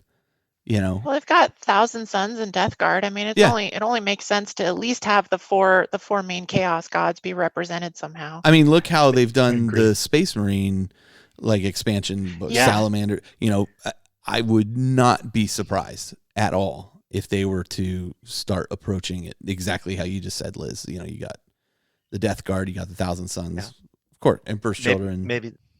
Maybe they're waiting until they have enough synonyms for blood to name all the units, like the Plague and Spew and Bile and so on. Blood Angels did use a lot of them. Blood Angels stole a whole bunch. Yep. Yeah. I'd love to see what they do next with the Blackstone Fortress stuff, because I think they've announced that they're this new expansion with the large sort of War of the Worlds tripod-esque units. Drone is their last drones is their last expansion, and so I want to see that idea, really cool, interesting characters, really cool, interesting sculpts in a different setting. Like I think that's their sort of valve for doing weird. Like we got Zotes. Like who would have thought? Who had money on Zotes? I never would have thought they would have done that. And I love the trailer they released that was like all these people sitting around going, what will we do next? Oh, Plastic Sisters. We've done them already. And then there's this like crusty guy at the end of the table. He's like, Zotes. It's like, okay, sure, why not? I also completely agree on Xeris. He's an incredible model. I think some of him is made of Blackstone. I think he has it on his shoulder or something. Yeah. Yeah, so it seems like he's absorbing the Necrons. Controversially quite like the idea of the Necrons, because I think Trazyn is amazing. I think that there's a chance to have these crazy characters with these huge backstories and this weird, not warp related set of talents and skills. And I just think he's an incredible model. I'm with you. I think adding to the Necrons, I like the direction they took. I like the various what do they call them? Where you have like the various houses, the dynasties of the Necrons. Like I think it added a lot to it. I think some people are always resistant to change, right? It's just a fact of, well, I just want my soulless undead robots to be soulless undead robots. But okay, but they were a culture at one point, and it's interesting. I think that they hold on to those kinds of things. But yeah, so that's, I think I love it. I love every piece of what you said, but I do, again, I'll go circle back to that. I think that, I think eventually it's going to happen. I don't know when. I mean, certainly the world eaters need new models, the berserkers are just speaking of that, looking. I wanted to bend your guys' ears, diverge for a second.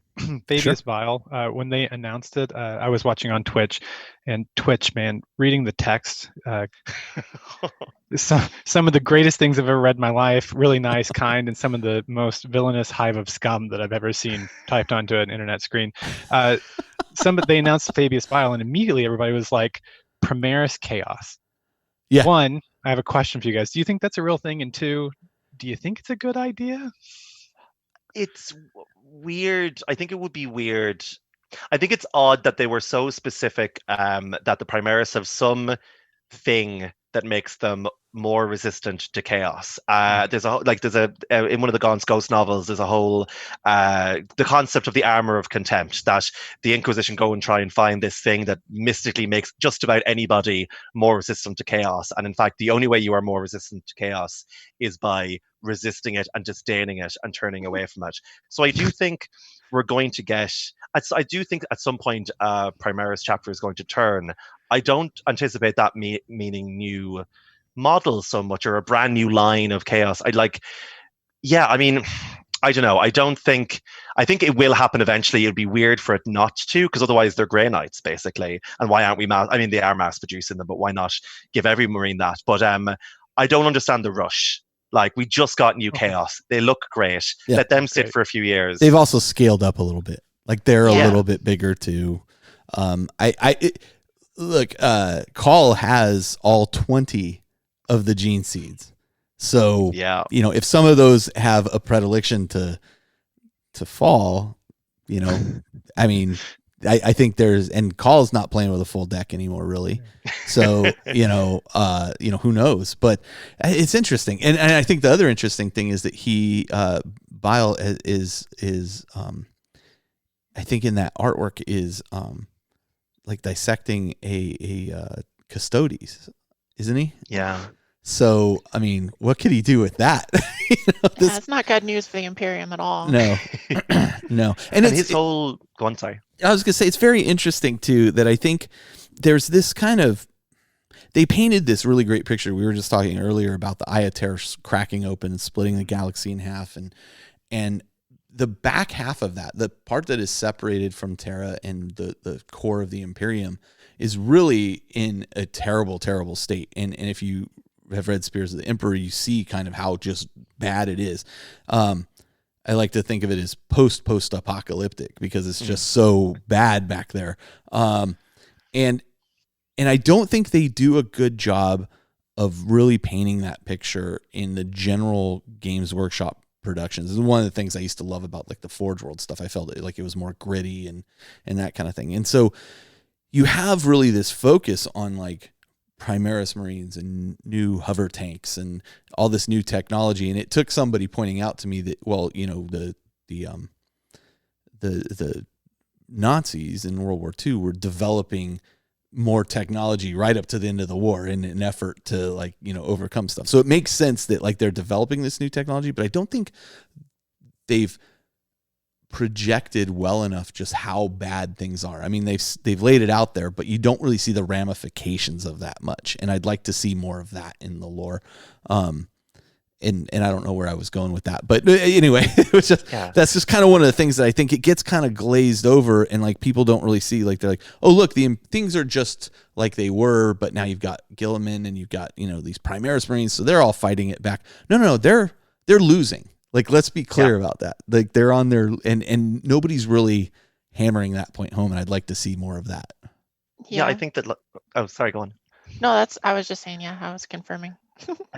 Yeah, like I think that's kind of the purpose of Black Library. I think that, like, Yeah. a lot of people are like, let's bring the story forward. And I was like, I would be very happy with another 3 or 4 years, 5 years, whatever, of Black Library books that really just inhabit and expand on, like, take 4 or 5 Primaris chapters, And do for explore them. that. Yeah.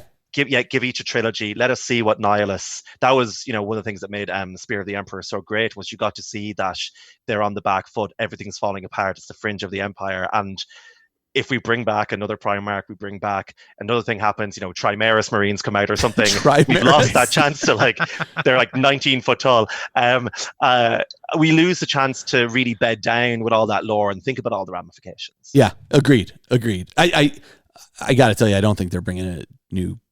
Certainly not Loyalist Primarch back anytime soon. I'm not going to say it's never going to happen, because that would guarantee it would happen. But I will say that was, and plans change, but I can tell you from internally, that was not the point. The point was they were only going to bring this one back. And what I'd like to see is, in particular with Emperor's Children, maybe getting a codex, is like, let's see a Fulgrim, right? Let's see him in his snake form and stuff. That would be amazing.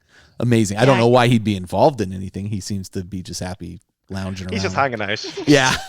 But Rob, let's move on to you. Same question to you. What are you most impressed with that they've released, and then what are you looking forward to or hoping they're going to release? So I'm going to start by repping Sisters. What? No way. Yeah, I know, right? It's so fun to dive into something. It's like you're standing at the edge of the pool and you don't realize the pool is 200 yards long and it's 200 yards deep. So I was watching, just picking up Sisters. The Codex just came out. The whole plastic line, everything finished actually coming out right before the pandemic happened and the shelter in place. So I did not expect to see an Ephrael Storm model. Yeah. Be announced, and I did not know who Ephrael Storm is, so they announced it, and I was like, okay, that looks cool. I can't wait to go take a look at that. Then you jump on the wiki, and I read kind of the backstory. There's a graphic novel, and now I can't wait. And she has a Harlequin sidekick, so what's that about? So more lore for me to discover. Have you not read Damon Fugue? No. Oh, you, my friend. I didn't know it was a thing. You, my friend, are in for a treat. As a Sisters player, you are in for a treat. And I'm buying that anniversary edition in color, because I have the one that's all black and white, like the old comic one. But yeah, buddy, that is a great story. And it's even cooler because Armand is in it. Yeah, well, I was going to say, it made me tingle. I was like, all right. So yet again, all this lore that you don't know about. The other thing is the second half of all of Psychic Awakening. So the armies I like to play: Sisters, Chaos Knights, Custodes. They all haven't had their rules yet. And I mean, I love the rules. I like crunch. Who doesn't? So the Sisters of Silence joining in with Custodes, the Valerian and Alea models that came out. Yeah. I bought those the day they came out. I painted them, and then I noticed that you can't actually play with them because of the rules. Yeah. So they're just hanging out waiting. I'm excited about that. And then my pointy, punchy robots, my army of 5 knights, can't wait to get them out too. Nice. So, nice. And what would you like to see here coming up? We've talked about this. You guys have talked about it on independent characters. So I almost feel like I'm kicking a dead horse. I would really love some kind of curated electronic codex rule search engine. They've got to be thinking about it. I am so tired. Like, I just got into this and I have 9 books I lug around. I have 3 different White Dwarfs, 3 different chapter proofs. The 8th edition, and I went through and I sticky noted every time a fact came out that updated one of the rules. I went and I actually put a sticky note in my rule book, because I'm a new player and I forget things all the time. Yeah. It's now just a book of sticky notes. Yeah. Right? And I'm like, wait, hold on. Let me just flip through these. I was at one point literally thinking about creating like a sticker sheet of the rules, and then you could like print out this sticker sheet, and then you could just go put the sticker over the rule in your book. Yeah. But D&D Beyond, I'm going to call that out, since we've been talking about D&D, was not an easy launch. It is not everything is beautiful. But when we play now, one of my buddies has access to most of the books. And like just being able to say like, hey guys, what does Holy Word do? And they just go grab it. Oh, this is it. This is the rule. Yeah. And this is the immediate, most up-to-date you can look at it. It's actually, it was a rough launch. And I think that's a good point, actually. When this comes out, because look, they've got to eventually move to this. They have to. I think they probably recognize that and are probably, who knows what stage of this they're in.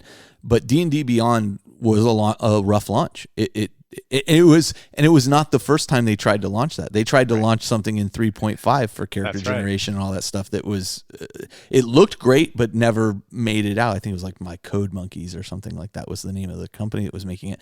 But D&D Beyond now is an incredible resource, and so I think too the community is going to have to set some expectations for themselves. That look, when this thing launches, it's not going to be the end all be all of the greatest thing in existence, but it is going to be a step in the right direction that grows, I would imagine.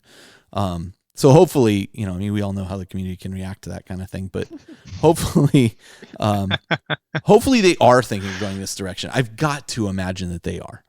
My hot take is that they are waiting for StoryForge, and there will be a subscription model where you get your StoryForge and you get your codex all in kind of one. It's and possible. That's a lot of people who are, huge fans of the lore, but have never played, or huge fans of Astartes that have never played, suddenly now have $5, $10, whatever a month subscription. They get their StoryForge, and there are these codexes, and I start reading them, and the models look good, and next thing you know, it's possible. I mean, I know nothing about anything, but I think that I think that would be an interesting way to do it. That would be an interesting tie-in. I don't think it'll get you the full thing, but I'd be happy to go the model that D&D Beyond goes, where you buy the book digitally again at a discounted price, but now I have access to it online. I think their model has really worked well, and I could see it working well. But that's interesting. Like, they should do some kind of tie-in. I mean, they do it with Black Library stuff. They did it. Like the Dawn of War series, the video games drew a lot of players into the game. They need a tie-in like that. That's a good point. That's a good point, Dave. All right. Okay. Great. Let's move on to question number 2. So, are you currently, or were you previously ever involved in any type of Warhammer 40K role-playing game? So, I mentioned earlier in the episode, we had, Dark Heresy, you had Death Watch, you have Rogue Trader, those games. So if so, which one? And then the other thing I want to talk about there is Cubicle 7 is about to re-release an updated version of Wrath and Glory. Does that appeal to you? Why or why not? And then I have a few comments on that one too. Let's start with Rob this time. Rob, what are your thoughts here? Oh, this is a hard one for me. I was not aware that there was an RPG. I would absolutely love to try it. Okay. I looked at some of the books. The biggest turn, of course, is going to be convincing my gaming group. It's kind of like Adeptus Titanicus and Necromunda and Apocalypse. You have to have people to jump with you. Very much. But yeah, I would be all about it. Okay. Dave?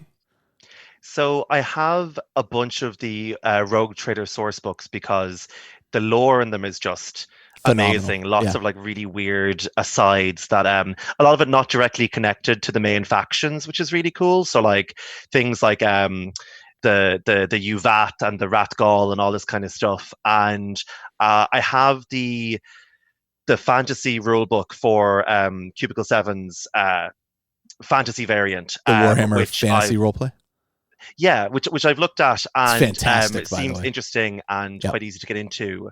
I would be interested in trying Wrath and Glory. I did a bit of reading, and there's a Reddit thread I found that sort of does a comparison that I found quite useful. That said that from someone called Skolok753 on Reddit, who said that Dark Heresy, Death Watch, and Rogue Trader and Only War are a bit more specialized, whereas Wrath and Glory, Cubicle 7 is a bit more of a testing plate. You can be more characters. There's more it's more maybe beginner friendly. So I'll definitely be giving it a shot. It is definitely more beginner friendly. What's interesting, you talked about the lore and the Rogue Trader stuff. I don't know if you realize this, but like guys like John French, Alan Bly wrote a bunch of that lore too for that stuff. Oh, right, yeah, okay. if you look at the front, especially in the Dark Heresy stuff, you look at the front, they're credited with a lot of that stuff. So I know Alan was writing a bunch of that stuff, even while he was writing Forge World stuff. So so I look at a lot of that lore and I'm just like blown away. I have behind me actually you can't see from your angle, but behind me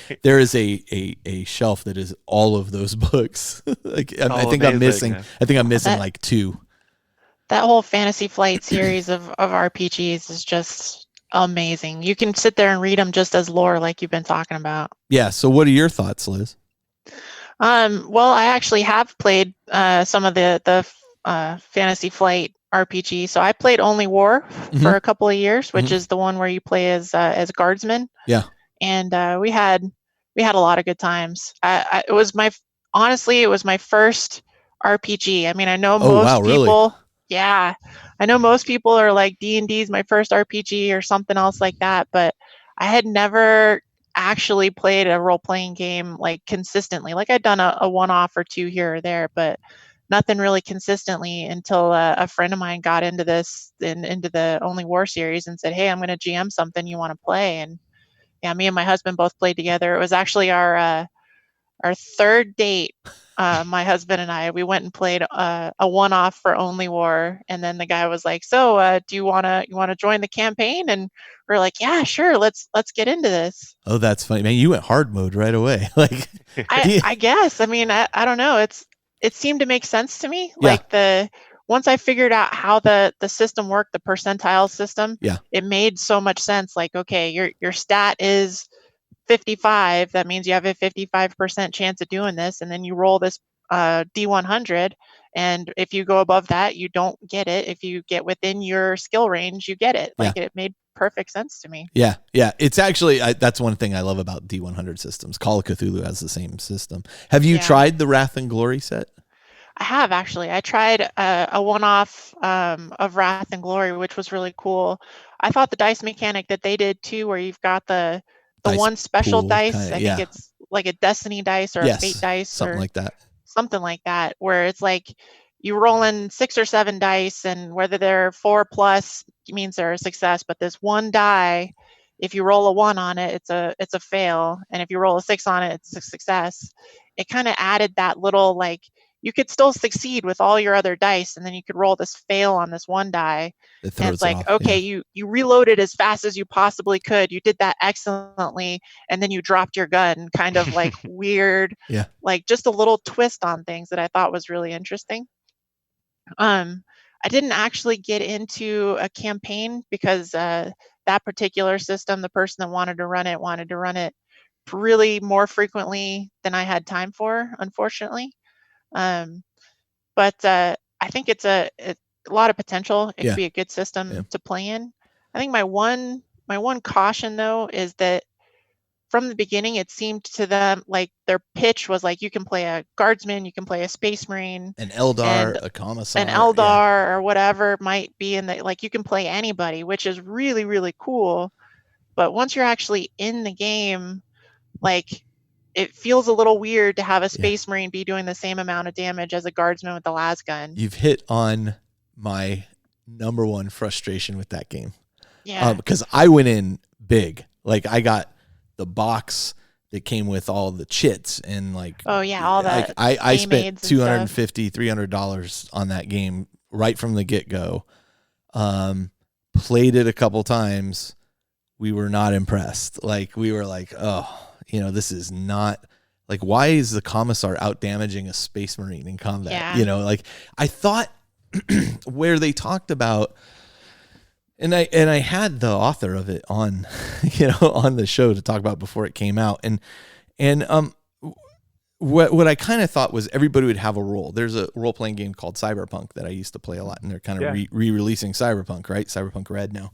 And in that game, you had guys who were combat specialists, solos, right? Mm-hmm. You had net runners who were like your hackers. You had, med tech guys who were like your kind of, like, everybody had a role in that.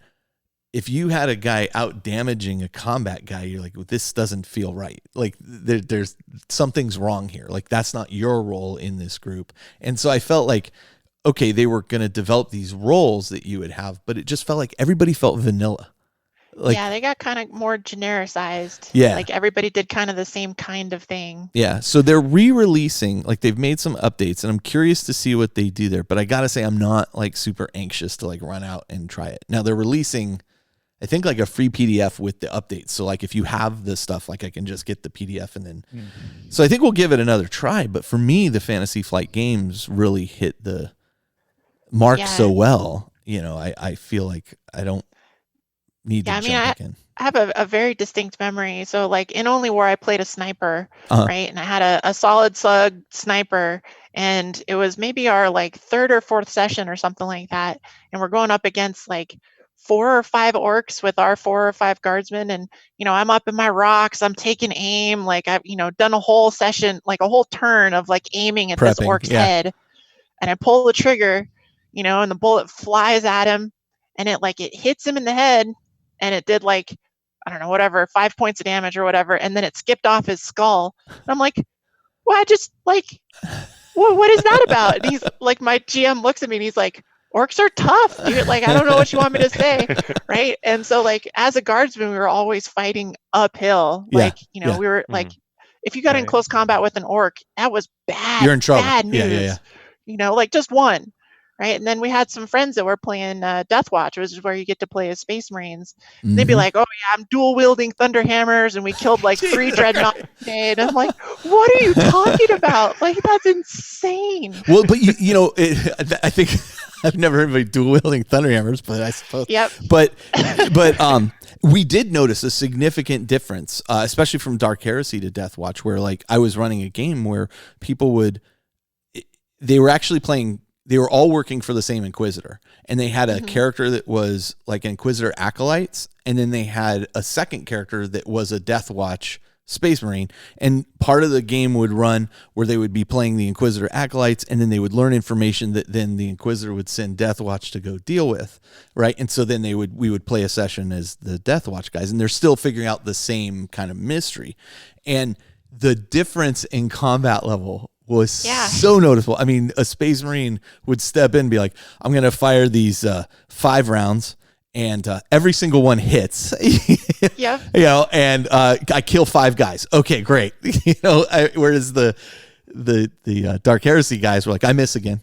Yep. You're like, well, the one guy that I've been shooting at for 5 rounds finally kind of took a knee. Yeah. But the thing I will say about that series is the way the psychers worked in that series is fantastic too. Like using your psychic powers is incredibly dangerous, and can lead as it should be. Yeah, it's great. It's really, really well done. So I mean, I'll give it a go. I don't have high hopes. I'll stick with my old grognardy stuff. So I'm super excited listening to all this, and just for humor, I'm imagining you need some kind of guard mechanic where you roll a d6 every time you start a session, and if you roll a 6, you just have to make a new guard. Right? It's actually think of it more like Gaunt's Ghosts. Actually, you're typically playing kind of like a specialized group of guys, or like a dirty dozen guys that are going off to do stuff.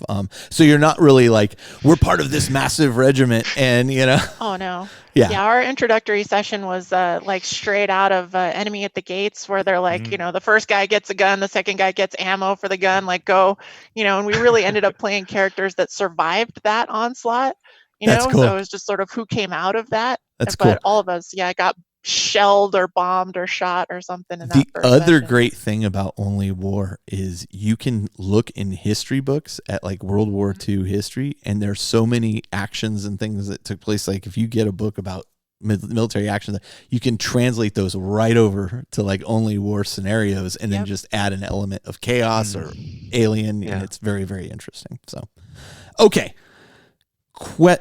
Anybody have anything else they want to add on that before we move on to question 3? Okay. Look, for you guys who haven't tried these 40K RPGs, it's definitely worth. You can get them in digital format, I think, through like RPG Now and that kind of stuff still. So cool. Totally worth picking up if you can. Question number 3. All right. So Games Workshop has announced they're going to be releasing a series of books of rules for Forge World models. And you guys already touched on a piece, I think, of this. What are you hoping to see from these books that is different from the Forge World indexes that previously got released? I mean, clearly they were hastily released at that time. How do you think they'll be organized? And do you think there's going to be an element of lore added to each one as well? And Dave, let's start with you this time. Yeah, so having kind of reread the current indexes in preparation for this, they're pretty bare bones. Yeah. There aren't even pictures of the models, and as someone who doesn't really understand rules, if I can't see how cool the model looks, how do I know if I should buy it or not? Yeah. And I love things like a Siege of Rax because it felt like an event. Oh, The yes. historical tone and the wide lens was really refreshing, and it felt, because you weren't trying to tell the single narrative of a soldier or a squad, you could bounce around and give all that good, crunchy little pieces of lore and tiny little last stands and all this kind of stuff. Sometimes it's almost refreshing to have a dry historical tone rather than something more blockbustery. Yes. Yeah. Oh, that's so a good way of putting it. Yeah. And yeah, so like after, because I think it was after the coverage you guys did of Siege of Rax, I went and I read it and loved hearing about, I think there was, a single sergeant who held a bridge for 2 weeks before dying. And it's just his story, and he get a novel to himself, except that this is an overview of the whole conflict. So what I would like for them to do is kind of connected to what I was saying earlier, is pick out some obscure Primaris chapters, or chapters where we don't really know anything about them, and put them in the spotlight, really individualize and personalize them, like the Sharkshakadons and the Minotaurs. And I could never pronounce their name before I heard someone call them Sharkshakadon. That sounds pretty close. So it's fine. That's Josh. Oh, perfect. Yeah.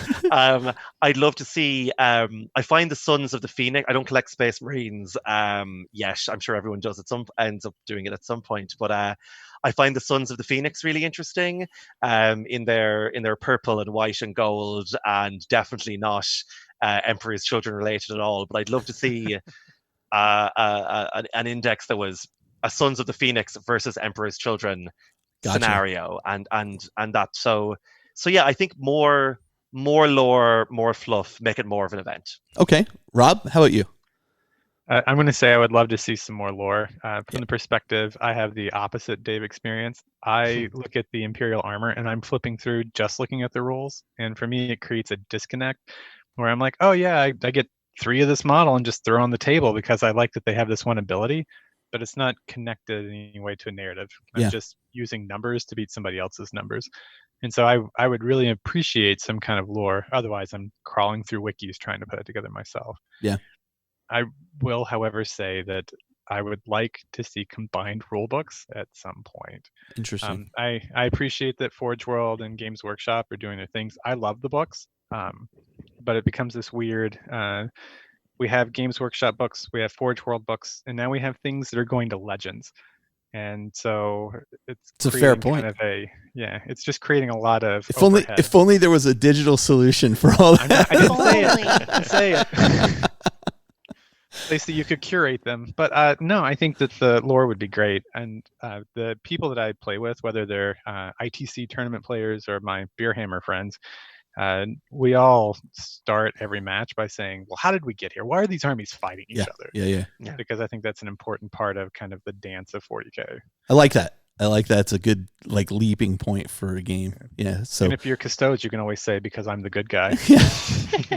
Although in a post Brazen Drakes world, can Custodes call themselves the good guys anymore? Look, I brought this up on Discord. Somebody was posting the lore for Blood Drinkers. They're not the good guys. I'm not sure who the good guys are, but they are not the good guys. Have you? Guy Haley wrote a book, Death of Integrity. Have you read that, Rob? Definitely worth reading. Definitely a good work worth reading. I loved it. Yeah. I read that, and having been a fan of Space Hulk in particular. Yeah. I mean that really gave you the feel of what it was like to go into a Space Hulk, and then they had these cool comparisons between the Nova Marines and the Blood Drinkers, and there was that. It's a great novel. There's a huge reveal towards the end of that as well, which is just, I won't spoil it, but you should definitely check that book out. It is a great read. I will absolutely go grab that. I'm going to say Valdor real quick. I just got done listening to Valdor, Breath of the Imperium. Valdor was great too. Yeah, so I like the written word, just so we're clear, but I spend most of my time either running or driving or doing something like that. So you do the audio? My friend. The way that they did Audible for Valdor is just incredible. It's kind of an interview where they're talking to him. Yeah. Oh wow. man, it gave me chills when he's talking about what happened to the Thunder Warriors, and I'm sitting here like, oh, you guys aren't the good guys, are you? There's a great fan fiction story I read years ago, which is a naval commander, and he's panicking because they're in the middle of this huge battle with orcs, and the flesh terrors have just translated in system. He's like, "Oh no, it's the flesh terrors!" And his lieutenant is like, "No, sir, they're actually the good guys." And he's like, "What, really? With a name like that?" And they're like, "It's like, yeah." And he's like, "Oh no, look, don't worry, guys. We won't have to ask them for help. The Emperor's children are here." And it's like, "Oh no." That's actually really funny. Liz, how about you? I'd say I'll probably maybe a blend of you, Dave, and you, Rob, that in terms of like, I really appreciate the Forge World indexes for what they are, for the fact that like, especially when they came out at the beginning of 8th edition, that it was just like, can't remember what it was, 15 or 20 bucks for a digital version where you got all the new rules for everything. Like, to be quite honest, Forge World, I know they've got the shipping center in the US now, but like, it always has been to me kind of like if you want to get this $400 model, it's got to have rules to represent itself accurately on the table. It's got to be worth it. I mean, the hobby is great, right? And being able to paint something that cool is its own reward. But like, if you're going to put it down on the table, that like it's got to have a couple of rules to back up what you feel like it should be. So like the access to those rules that the indexes provides is really valuable to me. But at the same time, I love the lore of like the Imperial Armor books. And I think that like the stories that they can tell, like we've already said, they're the gritty sort of stories that really don't have to say like, oh, and the Dark Eldar are here because of this, and the orcs are here because of this, and like everybody and their mom has to be able to play in this campaign. Yeah. No, this is like this force versus this force, and this is how it happened over 50 years. Like, that's really fascinating stuff to read through. Yeah. And it really lets you get into whatever those forces might be. At the same time, like the Imperial Armor books have never really hit at the right exact time for me, because it seems like the perfect way to start a new army. But they never seem to sort of enhance an army in such a way that like you just want, like if you just want this one model that came out in this new Imperial Armor book, then you kind of just want that one model, right? But like if you're into Lamenters because of the Badab War or something like that, then like, wow, this is amazing. There's books, like all this information about this squad and how they do their heraldry and these engagements they were into. So I feel like if you're in the mood to start a new army, an Imperial Armor book would be like the perfect way to do it. Yeah. And in fact, that's kind of typically they would release the models and then the book in support of the models, right? So I think you're absolutely right. One of the other interesting things you brought up was Siege of Vrax, Dave. And I think the difference here, like when I think of, and I think I've talked about this before, when I think about Games Workshop lore, as opposed to Forge World lore, the Games Workshop lore feels more like a comic book, whereas the Forge World lore felt more like a gritty pulp novel. Because, and a perfect example is Vrax, right? Vrax is a massive battle that takes something like 30, 40 years to fight. Originally, it was 3 separate Forge World books, right? And they even went in more in depth than the re-release, which kind of consolidated a bunch of that stuff. And it's massive. It's this huge war. Eventually the Grey Knights get deployed. They're fighting demons. You have, just crazy amounts of damage for this planet that is basically a planet that builds munitions for the Imperium. And is huge. And all of that it's small. It's a small battle. Yeah. It takes place in a massive universe.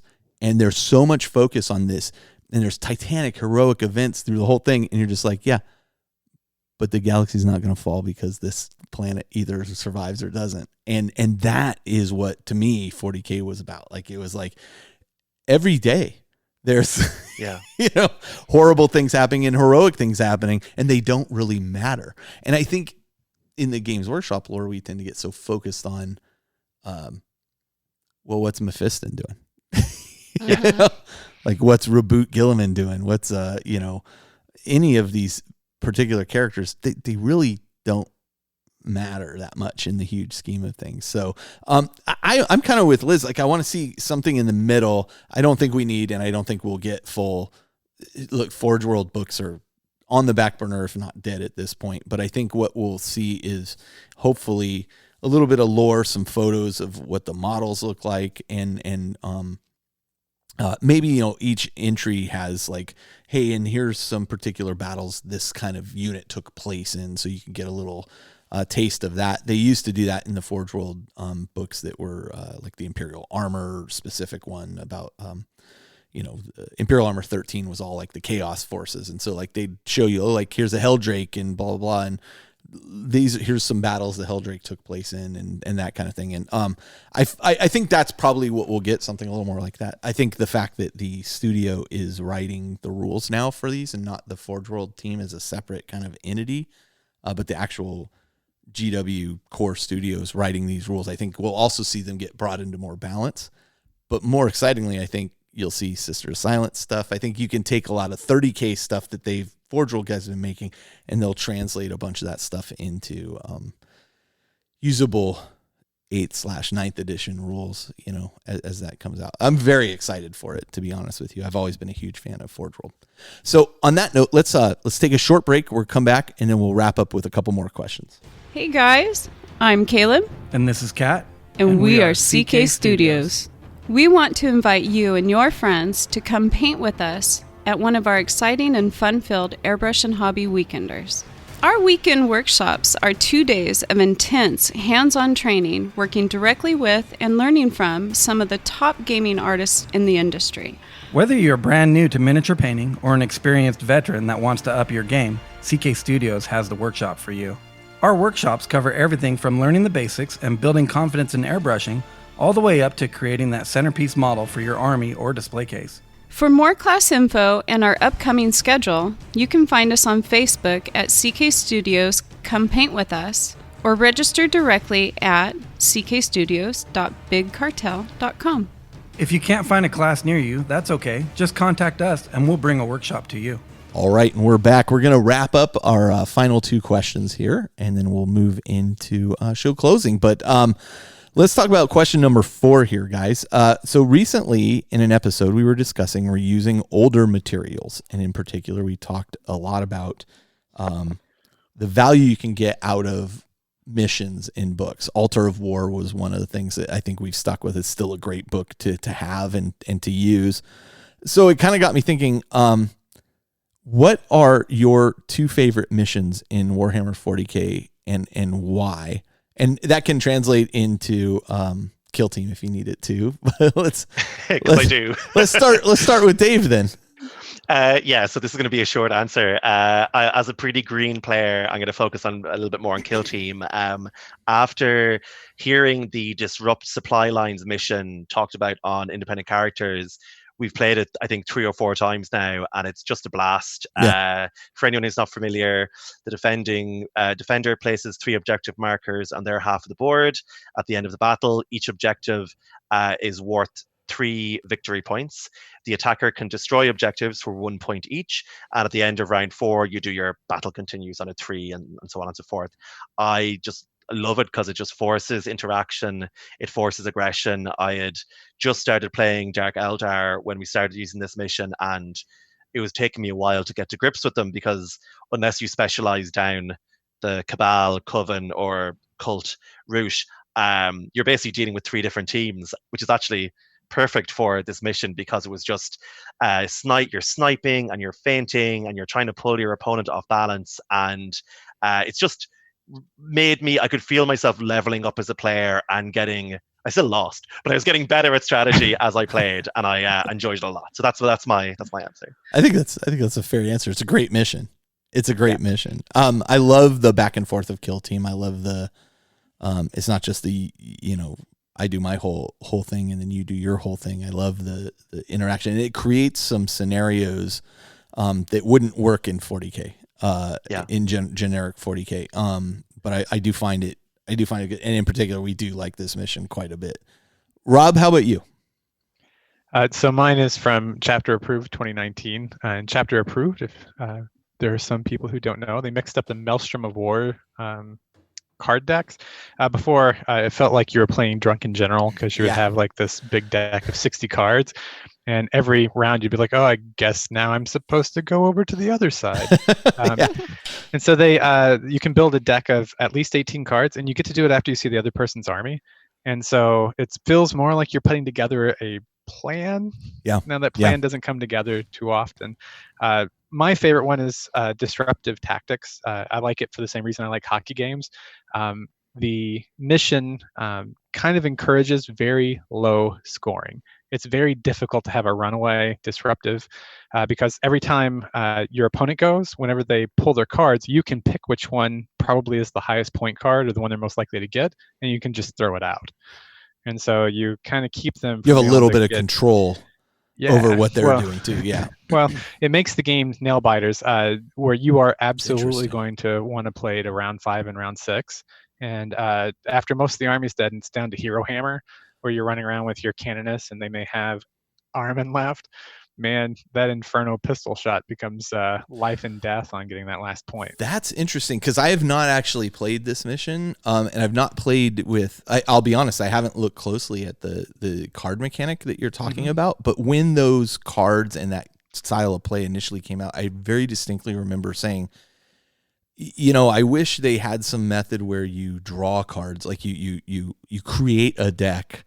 And then you're creating that deck to your benefit of your army. And so then you're drawing. So you're not going to be like, oh, you know, if you kill something with a Psyker this round, but I'm playing Necrons, right. You know, that doesn't make any sense.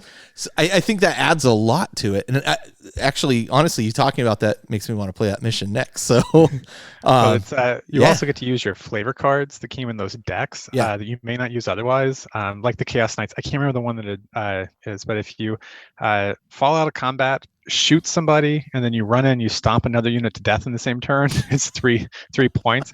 And so you will have that card in front of you, and you will be maneuvering for 4 rounds to get to where you can have somebody wrap you, step over them, shoot them, and then stomp somebody back to death. And then you flip over the card. It's like, I'm the best general who's ever lived. Thank you. I am the emperor. But it does remove that craziness where you're bouncing back and forth, and the drunken commander, as you call it, or drunken general. Yeah, that's actually really interesting. That's really, and the sense of satisfaction you must get from pulling something off like that is probably pretty immense. It is definitely for, like I say, Beer Hammer. It's because you cannot execute on a strategy the entire game. Yeah. You're flipping over cards and you're like, okay, I guess I'm going to run over there and shoot all those people on objective 4. Why? We don't know why. Let's make up a story. Yeah. Keeps you on your feet though. It's fun to get that kind of stuff where you're like, hey, I could do that. Yeah. All right, let's move over here. Yeah. Makes the game move in slightly different ways, I think. Yeah. I can go from, you know, very much like there have been times where I've been reading a book and I'm like, you know, I'm not really in the mood for this kind of story right now. And I like that there's options like, I'm not really in the mood for that kind of mission. Let me try this kind of mission. Or, you know, I think I think missions keep the game moving, right? When I started the game in 4th edition, like here are the 6 missions. That was it. Like we didn't know at the time. I was so new. I didn't conceive that there were other ways that you could potentially, you know, set up missions. And so I love that they've just added this huge amount, and some are good and some aren't as good and some are bad and some are great, you know, and that's just how it is. And playing some of them just makes it a lot of fun. So I'm actually super excited to try this. And really, I had not realized that. So I'll plug my last thing. The thing that I love the most about Maelstrom is that it forces people to break up their army meta. Yeah. Like you've not had a great night until you've seen Death Guard have to chug across the table to take an objective because that's the only way to score a point. Yeah. They can't just, you know, make those Tau come out from their gun line. That's right. Yeah. I mean, it's just a great way to play. All right. No, that's fine. I think we're charging. I could keep going. If you guys aren't playing Maelstrom, you're not playing it right. That's what I'm saying. Obviously. Enough, well, listen, I'm willing to give this a try, especially after hearing your glowing review of it. Liz, let's move on to you. But she's like, I hate Maelstrom. Do you think that chapter approved 2019 has really enhanced Maelstrom for you? That's a good question. Before the Drunken Commander version was not fun to play, Yeah. but now it is way more fun to play. I hated it beforehand because they Oh, didn't have interesting. like discard mechanics. You didn't get to put together your deck. And so Carl's point, quite often I would draw a card that was like kill a psyker or an airborne unit, and I'm looking over and I'm like, oh great, I'm playing against Tyranids. This is easy. Yeah. Because they just anyway. No, I think that's so I think this that's a valid point. actually became something. It's a primary way that my friends and I play just to have casual fun. I'm sold. Like Cool. I'm seriously, this will be the next game I play. I'll report back to you, Rob, on how it goes. Yeah. You better be It's- right, is what I'm saying. Or I'll never be on the show again. You've been threatened now. I can feel that. Right, I'm going to get my Patreon Discord. Oh my I'll just God. log on one day. It's like you've been removed. Aw. They would never do that. I'll take your money instead. Liz, great question. But let's follow up with you. So what's your favorite here? Yeah, so I think it's the most fun playing 40K when the mission is somehow connected to what you're actually doing on the table. When it's not just go stand over here and do this, or go stand over here and do this, but you have some sort of idea about why you're standing over there and doing that. I mean, obviously, killing the Xenos is going to be important regardless of what's going on the table. But but like if you can connect somehow to what your army is doing narratively, it makes a lot more sense to me. So personally, I tend to write a lot of missions myself. I mean, as a tournament organizer and event organizer here in my area, I write quite a few missions, and sometimes we have like a table design and we try and tie a mission specifically to that kind of table, like this beach, you're landing on this beach, you're trying to invade, that kind of thing. Yeah. But I don't know, I won't go too far into the homemade missions. I think there's one that I made recently that I thought was really cool, that was kind of the theme of the whole event was we're on this planet, and basically it's a holy war. Uh-huh. You know, everybody has their own idea about who they're fighting for. And in this mission that I wrote, it's kind of deeper into the event, where you've got some people that have been successful at establishing a foothold with their religion or whatever it might be, and they're trying to hold ground for pilgrims to run across to the holy sites. Yeah. And so I wrote this mission where there were 9 objectives, and you had to hold them in like kind of a tic-tac-toe fashion. Oh, So interesting. you could make a line for your pilgrims to go across this ground to get to like whatever it was your shrine happened to be, or communicate with the land. And you got more points the longer you held a consistent line for these pilgrims to go across. Oh, that's So- interesting. That's a cool idea. You raise a good point. I mean, like having a reason for that objective as opposed to, I'm standing next to the poker chip. Right, Like, exactly. But that's, I think, going back to earlier in the show when we were talking about Space Hulk and that 3D Space Hulk game. I mean, that's one of the things I love is you have, 4 or 5 Space Marine teams fighting against all these, Gene Stealers, cultists now, in some cases, larger Tyranid models in that game they run. But it's like every team has their objective. Like 2 of the teams Right. are like, get to the center and destroy this. One team's like, the place is, the reactors are overloading, and so you only have this many rounds in which to accomplish the objective. But if either of these 2 teams goes to these control panels and is able to switch it, they gain 2 more rounds. They extend the game by 2 more rounds. So it's like everybody has a very specific objective. It makes it super exciting. And I love where, especially in that game, and this is kind of diverging a little bit, but I love where like all of our success is dependent upon each other. Like we need to, Yeah. Yes, we need more time. If you guys can buy us more time, and every one of those games has always come down to a nail biter. Win or lose, it's always come down to a nail biter. Those guys really dialed it in. Those Basement of Death guys have it dialed in. Yeah. But Well, yeah, and it gives you a reason. Like if you sacrifice this unit, then you get 2 whole more rounds of the game. right, But like if you're the player that's getting sacrificed, you're like, oh yeah, like I went and died on that hill so these guys could get out. it's totally like, heroic. Like you didn't feel like you were out of the game. You're like, oh yeah, Right. I accomplished my mission. Yeah, exactly. I don't know if y'all are going to succeed, but I succeeded. So Yeah. we're good here. I did my part, and now it's all on you. But yeah, I that is but that speaks right to that point that you're talking about with like an objective to each thing. And it's tricky. It's tricky to write missions like that. It is, especially if you don't know what forces are involved or like what kind of terrain you're going to be fighting over. I think jumping back to like that narrative episode that you guys did, the ideal way for the game to really feel like you're doing something is you have objectives on a terrain that you're trying to get into, and like you said with the Space Hulk, you feel like you're doing something important when you sacrifice a squad to do something, or if you kill this particular guy, he's not going to bring down the whole planet or whatever that might happen to be. Right. Okay. Any other points we got to add on this? Let's move on. I think there's tons of fun missions to play out there though in the books. That's one of the best things about 8th edition so Completely far. agree. Speaking of 8th edition, we're definitely drawing to a close on 8th edition. I know they haven't announced it. I said I would have lost money because I thought they would have announced it earlier. But they are definitely working on 9th edition. It's almost like an open secret at this point. So the interesting thing though, was 8th edition was such a major departure for the game from previous editions. And I recognize that a couple of you are kind of new. And I don't know if you, Dave and Rob, started with 8th. I started with 8th. Yeah, in terms of playing, would have started with 8th. So what's really interesting about 8th edition is they kind of did away with it being trying to make it a simulation of a war, and it went into this more abstract mode.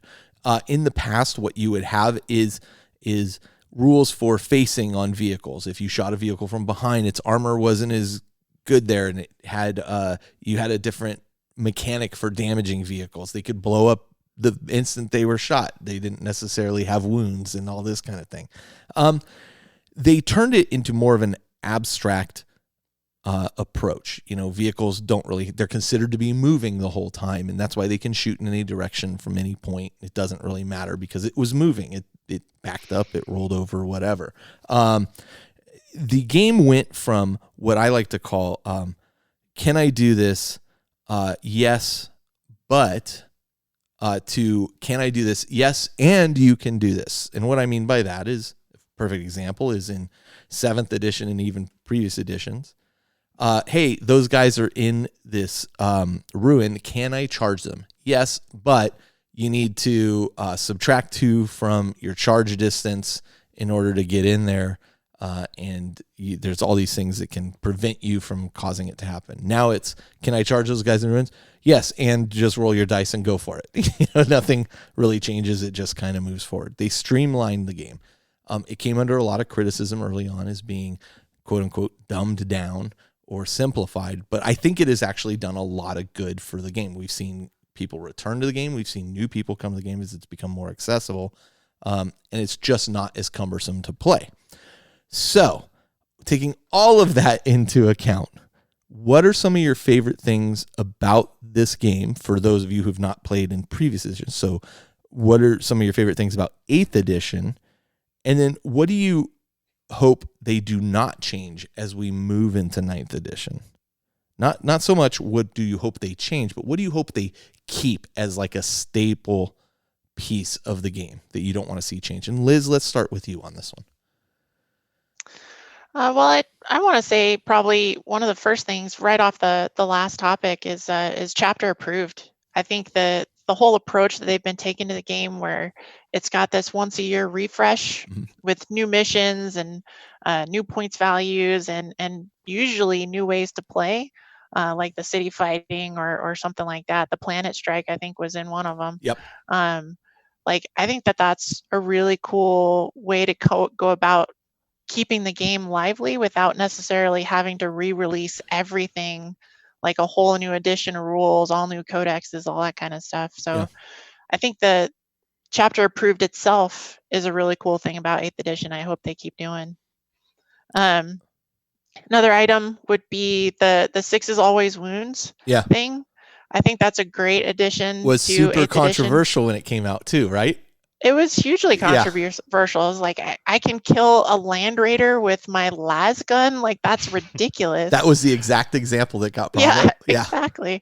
But like, They said, yeah, do the math. It would take like 800 las guns. Yeah. The reality of actually playing in those scenarios is you still need anti-armor weapons. You still need anti-infantry weapons. And like, you still have to build that kind of balanced force, but everything can still interact with everything. So if you're really on the back foot and you have to shoot a Land Raider with your las guns, like in theory, you might do something to it. You might slow it down. You might prevent people from getting out of it or something like that, you've got that hope.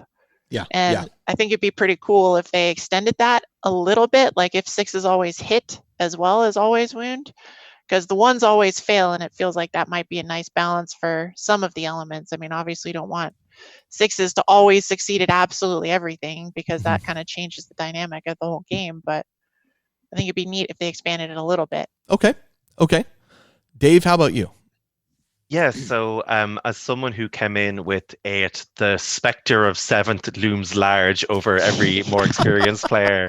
I remember going back and listening to old episodes of the Independent Characters and sort of realizing that there was a long portion of this 40k podcast where none of you guys weren't playing 40k. You'd all moved to Horus Heresy, and we found it to be the best way to play 7th edition.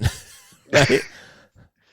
And so, while I do think that, this is a tabletop war game and there should be some crunch and some difficulty, I think that streamlining is, really assessing, and this, as Liz said, this kind of constant feel that they're assessing everything, even with the with Iron Hands and accidentally making them all, super powered. It wasn't too long before they realized what they had to do to fix that. So it feels like this sense of constantly looking for ways to streamline and ways to not necessarily make it accessible, but to have a lower bar for entry than something like 7. So one of my friends is a musician, and I always think of what he says about bass guitars. So easy to be bad at it, but hard to be good at it. Yeah. Also, I was surprised to learn that stratagems weren't always a thing, because they seem like a wonderfully elegant complication to games, and a way to be fluffy in the way a faction plays, without being. Was it 7th edition that had the universal names for rules? Yes, universal special rules. Yeah. That to me makes sense. Things like shock assault and hateful assault are the same rule, if I'm correct in saying they that. Are. Yeah. And I think it would, and you could call both shock assault. I know it's a way to be more fluffy, but giving them different names. But it would make things easier for. It's not only that, though, Dave. I think one of the reasons around it too is that it gives you more levers as a game designer to alter rules if you need to. Because now, like, let's say, yes, shock assault and hateful assault are the same thing. But let's say the chaos unit using hateful assault doesn't quite measure up to where they need it to. But boy, if we change hateful assault to actually be one extra attack, I'm just, throwing out another attack on top of whatever it gets. All of a sudden they can change that function without now having to go back and fix the shock assault function as well. So I think to some degree, Adon has this point too. He loved universal special rules. I bring them back. I'm ambivalent towards either of it. I don't think it's necessary, but it's an interesting point, and you're not the only person to feel that way. No, I think you've got a really good point. I think that my 1 wound Chaos Marine charging in has less of a survivability chance than this Primaris with 2 wounds charging in. So they are different units, and tweaking needs to be done. And arguably because of that rule has different value to both those units, right? So one way of balancing it would be able to change one of those rules without affecting the other rule. And I think that's their thing. Again, I don't know this for a fact. I can see the logic, especially if you work in the computer industry like Rob and myself. Like, the more you can adjust things easily, in pieces, the better off you are at scalability. So that's just my thinking on it. But it's a valid point too, though. No, that makes a lot of sense. And also, stratagems, I just think that's a place where these it's a way to be really fluffy and to have these like intricate special. There is nothing like the feeling of, especially as a new player, from realizing that even in Kill Team, wait, I have a stratagem for that. Yeah, for sure. In that Drukhari, I was playing Drukhari on that Kill Team mission earlier. It was all coming down to nerve tests, and I had like I'd resolved, because I was going to Adepticon, I'd resolved to actually know the stratagems so I could like not shame myself and my family in front of these other players. And there's a 3-point or 2-point Drukhari stratagem for counting double on someone's nerve test, and like again, like Rob was saying, putting that card down and being like, oh, I have a thing for that. It was it's magnificent. It's a fantastic. It's a good feeling for sure. Even when you do it by accident, like I did. And as your opponent, it's a horrible feeling to see your opponent do that. Which makes it a good the worst thing to survive with one guy against the enemy's like uber kill unit, and they're like, oh, actually I get to do this again. You're like, no. Yeah, totally. Or when you finally have like, oh, this guy's a 2-up save, and you're finally like, oh, he's finally failed that save, and he's like, actually, I'm just gonna re-roll that, and you're like, that was. Or the even game. worse, I'm gonna bring him back to life with 5 wounds. You're just like, no. That's the worst. That's the worst. Rob, how about you? So I'm living in the golden age. That's what everybody reminds me. We've always said that though. my area has a bunch of, I call them gray hairs. They're my age. But they're like, well, you've never had to play with templates. You don't know how bad it can be. So what I take away from this, because I'm going to take that negative, I'm going to make it positive. I love that 8th edition is interactive, and I think that's part of what I would say.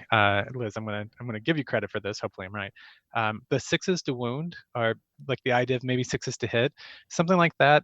Let me put my people down on the table and just give me a chance to do something with them. I don't want to feel like I'm moving 50 models just going through the motion, so that my one, I don't know, exorcist in the back can actually, that's the only thing that could actually do anything right here. Yeah. So I enjoy that.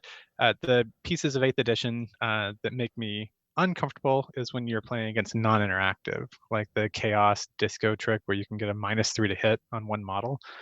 Yeah, that model is basically now non-interactive. It's just something that's going to run through my army. There's nothing I can do about it. Yeah. So I like that. I think the stratagems also help with the idea of interactive games. Because somebody can try and rickroll me, but then you've got that fight against stratagem. You can come right back in and be like, all right, fine, you killed these 20 guys, but not before they unit and that unit and that guy behind them with me. Yeah. So I think those are good. It leads to in 8th edition, I think there's a lot of things that lead to feel good moments where you can kind of laugh and enjoy it.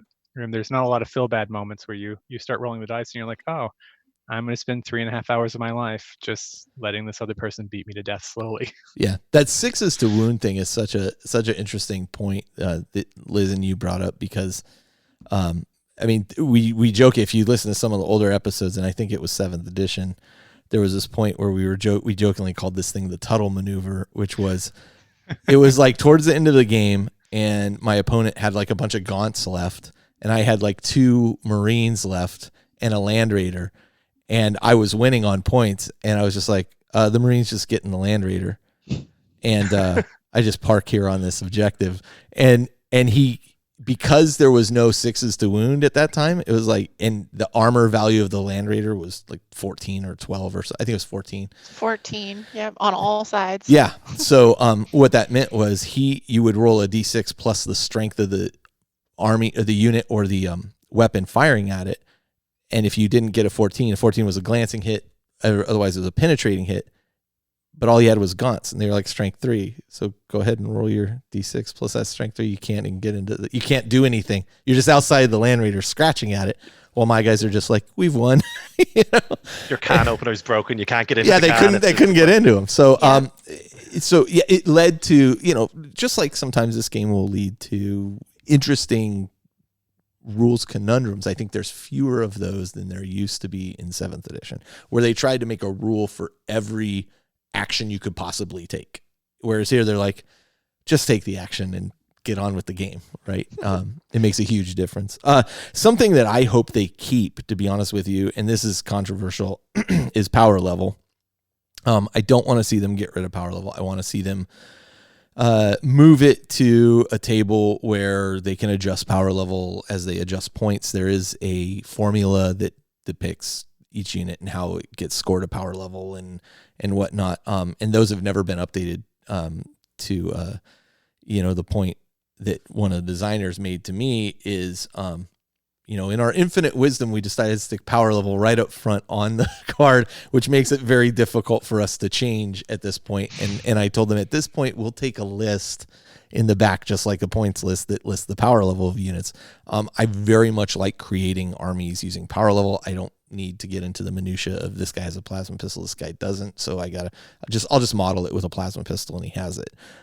So I hope they keep that because we really were enjoying power level.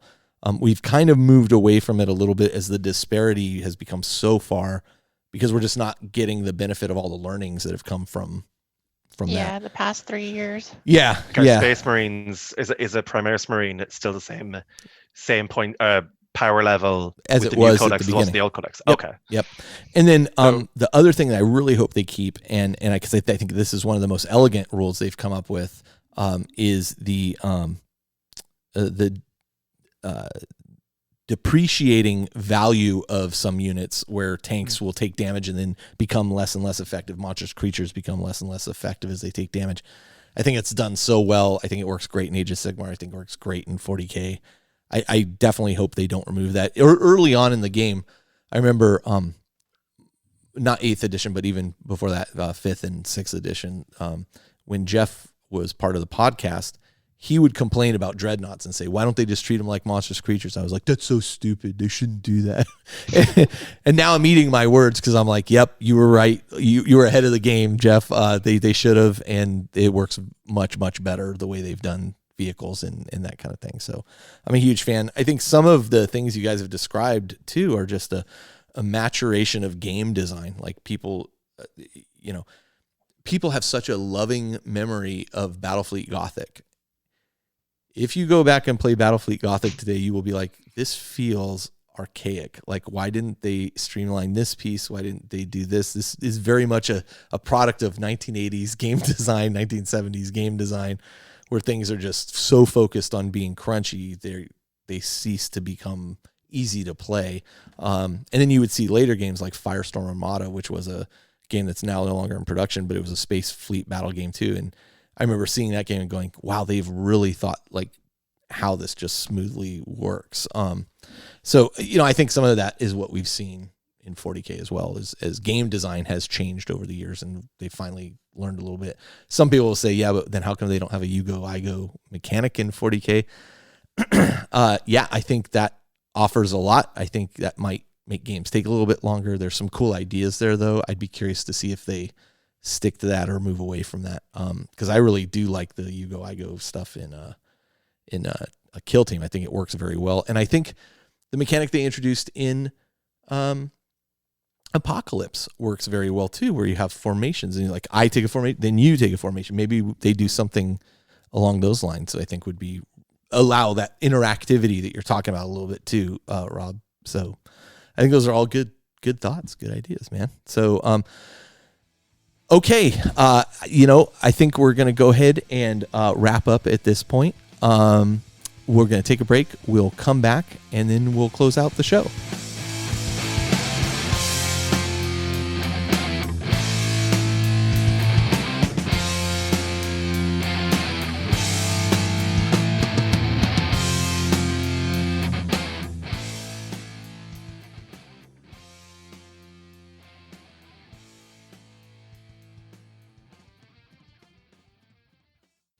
All right, and we are back, and we are closing out the first Warrior Lodge, Community Warrior Lodge. And look, I want to thank you guys so much for joining. This has been really fun, and it's been nice to see you guys. So it's been great. Absolutely. Thank you. It's a lot of fun recording. I'm so sick of the other guys I got to record with all the time. Just replace them with us. It's fine. We'll come back in. Done. We're regulars now, right? They're going to be very upset with I can't me. believe everyone else was fired. Oh my gosh. Yeah. They're going to be very Again. upset with me. Ah. Ooh. Oh man, will the joke will never die. So as you guys know, we have a Patreon. These guys know very well, and you've probably heard us talking about the Discord chat a bit. It is a great community. It's a great fun. Jokingly early on, I called it the champagne room at the back of the Facebook community, but it really is a lot of fun. And if you're interested in joining, you can look up information on our Patreon. There's links in the show notes to that. And we got a Facebook group, as we talked about too, and we talked about how difficult it is to pick something for the elite choice, because there's just so much great stuff that goes on. There's great stories too. One thing we didn't talk about was, and I should have chosen this as we get to the end of the show, and I realized that we didn't, was Scott Grant's posts about getting back into the hobby a couple years ago and finding the community and finding the ICs, as he had found out that his cancer from 5 years ago had resurfaced. And Scott made a lovely post on our group, and not to end on a kind of downer note here, but Scott made a lovely post on the group, basically saying he's stepping away from 40K, he's stepping away from all this to spend time with his friends and family, as he's learned that it's terminal and he doesn't really have any options at this point. And it kind of broke my heart to read his post. But I wish Scott the best. I don't know if he'll hear this message, but it gave me a lot of pause to think too about. I've turned, not to get super sensitive here, but I turned 50 this year.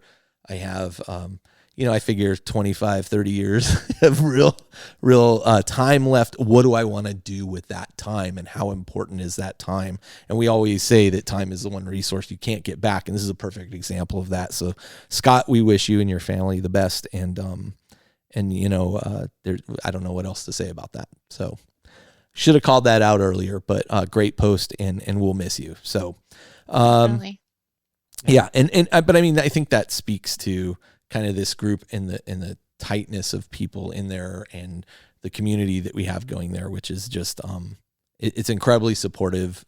We do heavily moderate it. I'm not gonna make any apologies for that, but we do so to keep the feel of the group going the direction it is. So anyway, it's because of that moderation that people feel they can talk about, whether it's positive personal stuff or whether it's stuff that is more difficult. That's not something you could post in a lot of different other groups, Yeah. And it breaks my heart, but it also kind of, I'm glad, you're spending the time doing what you need to do. And yeah. So anyway, so listen, rather than end on that note, let's go through and talk about what you guys got going on. Liz, do you have anything going on you want to kind of promote, or you said you run events in your area? Obviously you're not running one right now. Yeah, unfortunately, I am technically running an event right now. It's we're doing an escalation league in my store, and we got through like 1.5 rounds out of 6 before we had to shut everything down. And there was a big doubles event going on in the middle of the event, and then we're going to have a finale. And we're closing in on the date we were supposed to have the finale, and unfortunately, it's all been pushed back. But and this was at the Gamers Haven. Right? The Gamers Haven. And where's that? Where? Colorado Springs. Okay, Gamers Haven, Colorado Springs. So if you're in that area, check it out. Sounds like an awesome store. Definitely. Okay. Dave, how about you? You're writing some stuff. Yes, so if you are a fan of either classic or new Who or both, I have a short story collection called 12 Angels Weeping, which is kind of a selection box of short stories about the different villains of Doctor Who. I'll have another one out this year called The Wintertime Paradox. So do check those out. Thank you. Oh, it's fantastic. I'm actually a huge Doctor Who fan, so I'm very excited. I'll send you a hardback. I'll send you a copy. Okay. Well, we'll or bring it next year to Adepticon so we can just you avoid the shipping. Amazing. Hey, be sure and sign that book before you send it to him, though. Yeah. Oh, of course. Yeah. Only if he gives me his. I'll give you something. That's right. All right, touche. Rob. You know what, Rob? I'm not letting you promote anything. Rob, you have a podcast. Let's talk about this. we have a brand new podcast for the. I reached out to Carl and I was like, I have an idea for a podcast, and he was like, your idea is very niche. So we are a podcast. We have 3 episodes out now, completely about the Adeptus Sororitas, the Sisters of Battle. And it's everything. Our episode 2 is like a beginner's guide, how to get into it. We're doing deep dives, gameplay. We're talking about the lore because I'm there. We're talking about the lore and hobbying on the sisters. So if you are sister curious is the way that I would phrase it, you should look us up. You can find us on iTunes at least with Sister Act 40K. That's the name of the podcast. Not the one with Whoopi Goldberg. No, Okay. we're gonna wait to get shut down. But I have a friend who's a lawyer, and I consulted, and he was like, "Well, yeah, they would shut you down, but no one's gonna care. No, nobody's gonna look at that. No one's gonna care." I think Whoopi's moved on. Yeah. I think Well, she collects blood angels. I'm not sure she- Before we named our podcast way back 10 years ago, we Jeff's brother-in-law at the time was an IP attorney, and so we were like, this is what we're thinking of naming it. What do you think? And he went and kind of did a little bit of research for us and said, yeah, you guys will be fine. So we were like, all right, cool. Then they got rid of independent characters in the game. So Even better. even better. Now it's even more unique. So anyway, guys, again, I want to thank you so much for joining. This has been an absolute pleasure, and thank you for spending time with me. And I'm looking forward to talking to you again. You too. Thank you so much. Thank you. All right. Well, until next time, this is Carl, This is Liz. This is Dave. This is Rob. and we're coming to you from the Astronomicon and its satellite offices, where now everyone really is a part of our gaming group. And Inquisitor Valeria is definitely not dead. Where our motto is Xeris with a smile. I'm so sorry. And where the Emperor always protects. Well, all right. Until next time, we will, I guess we'll see you here. Okay. Bye.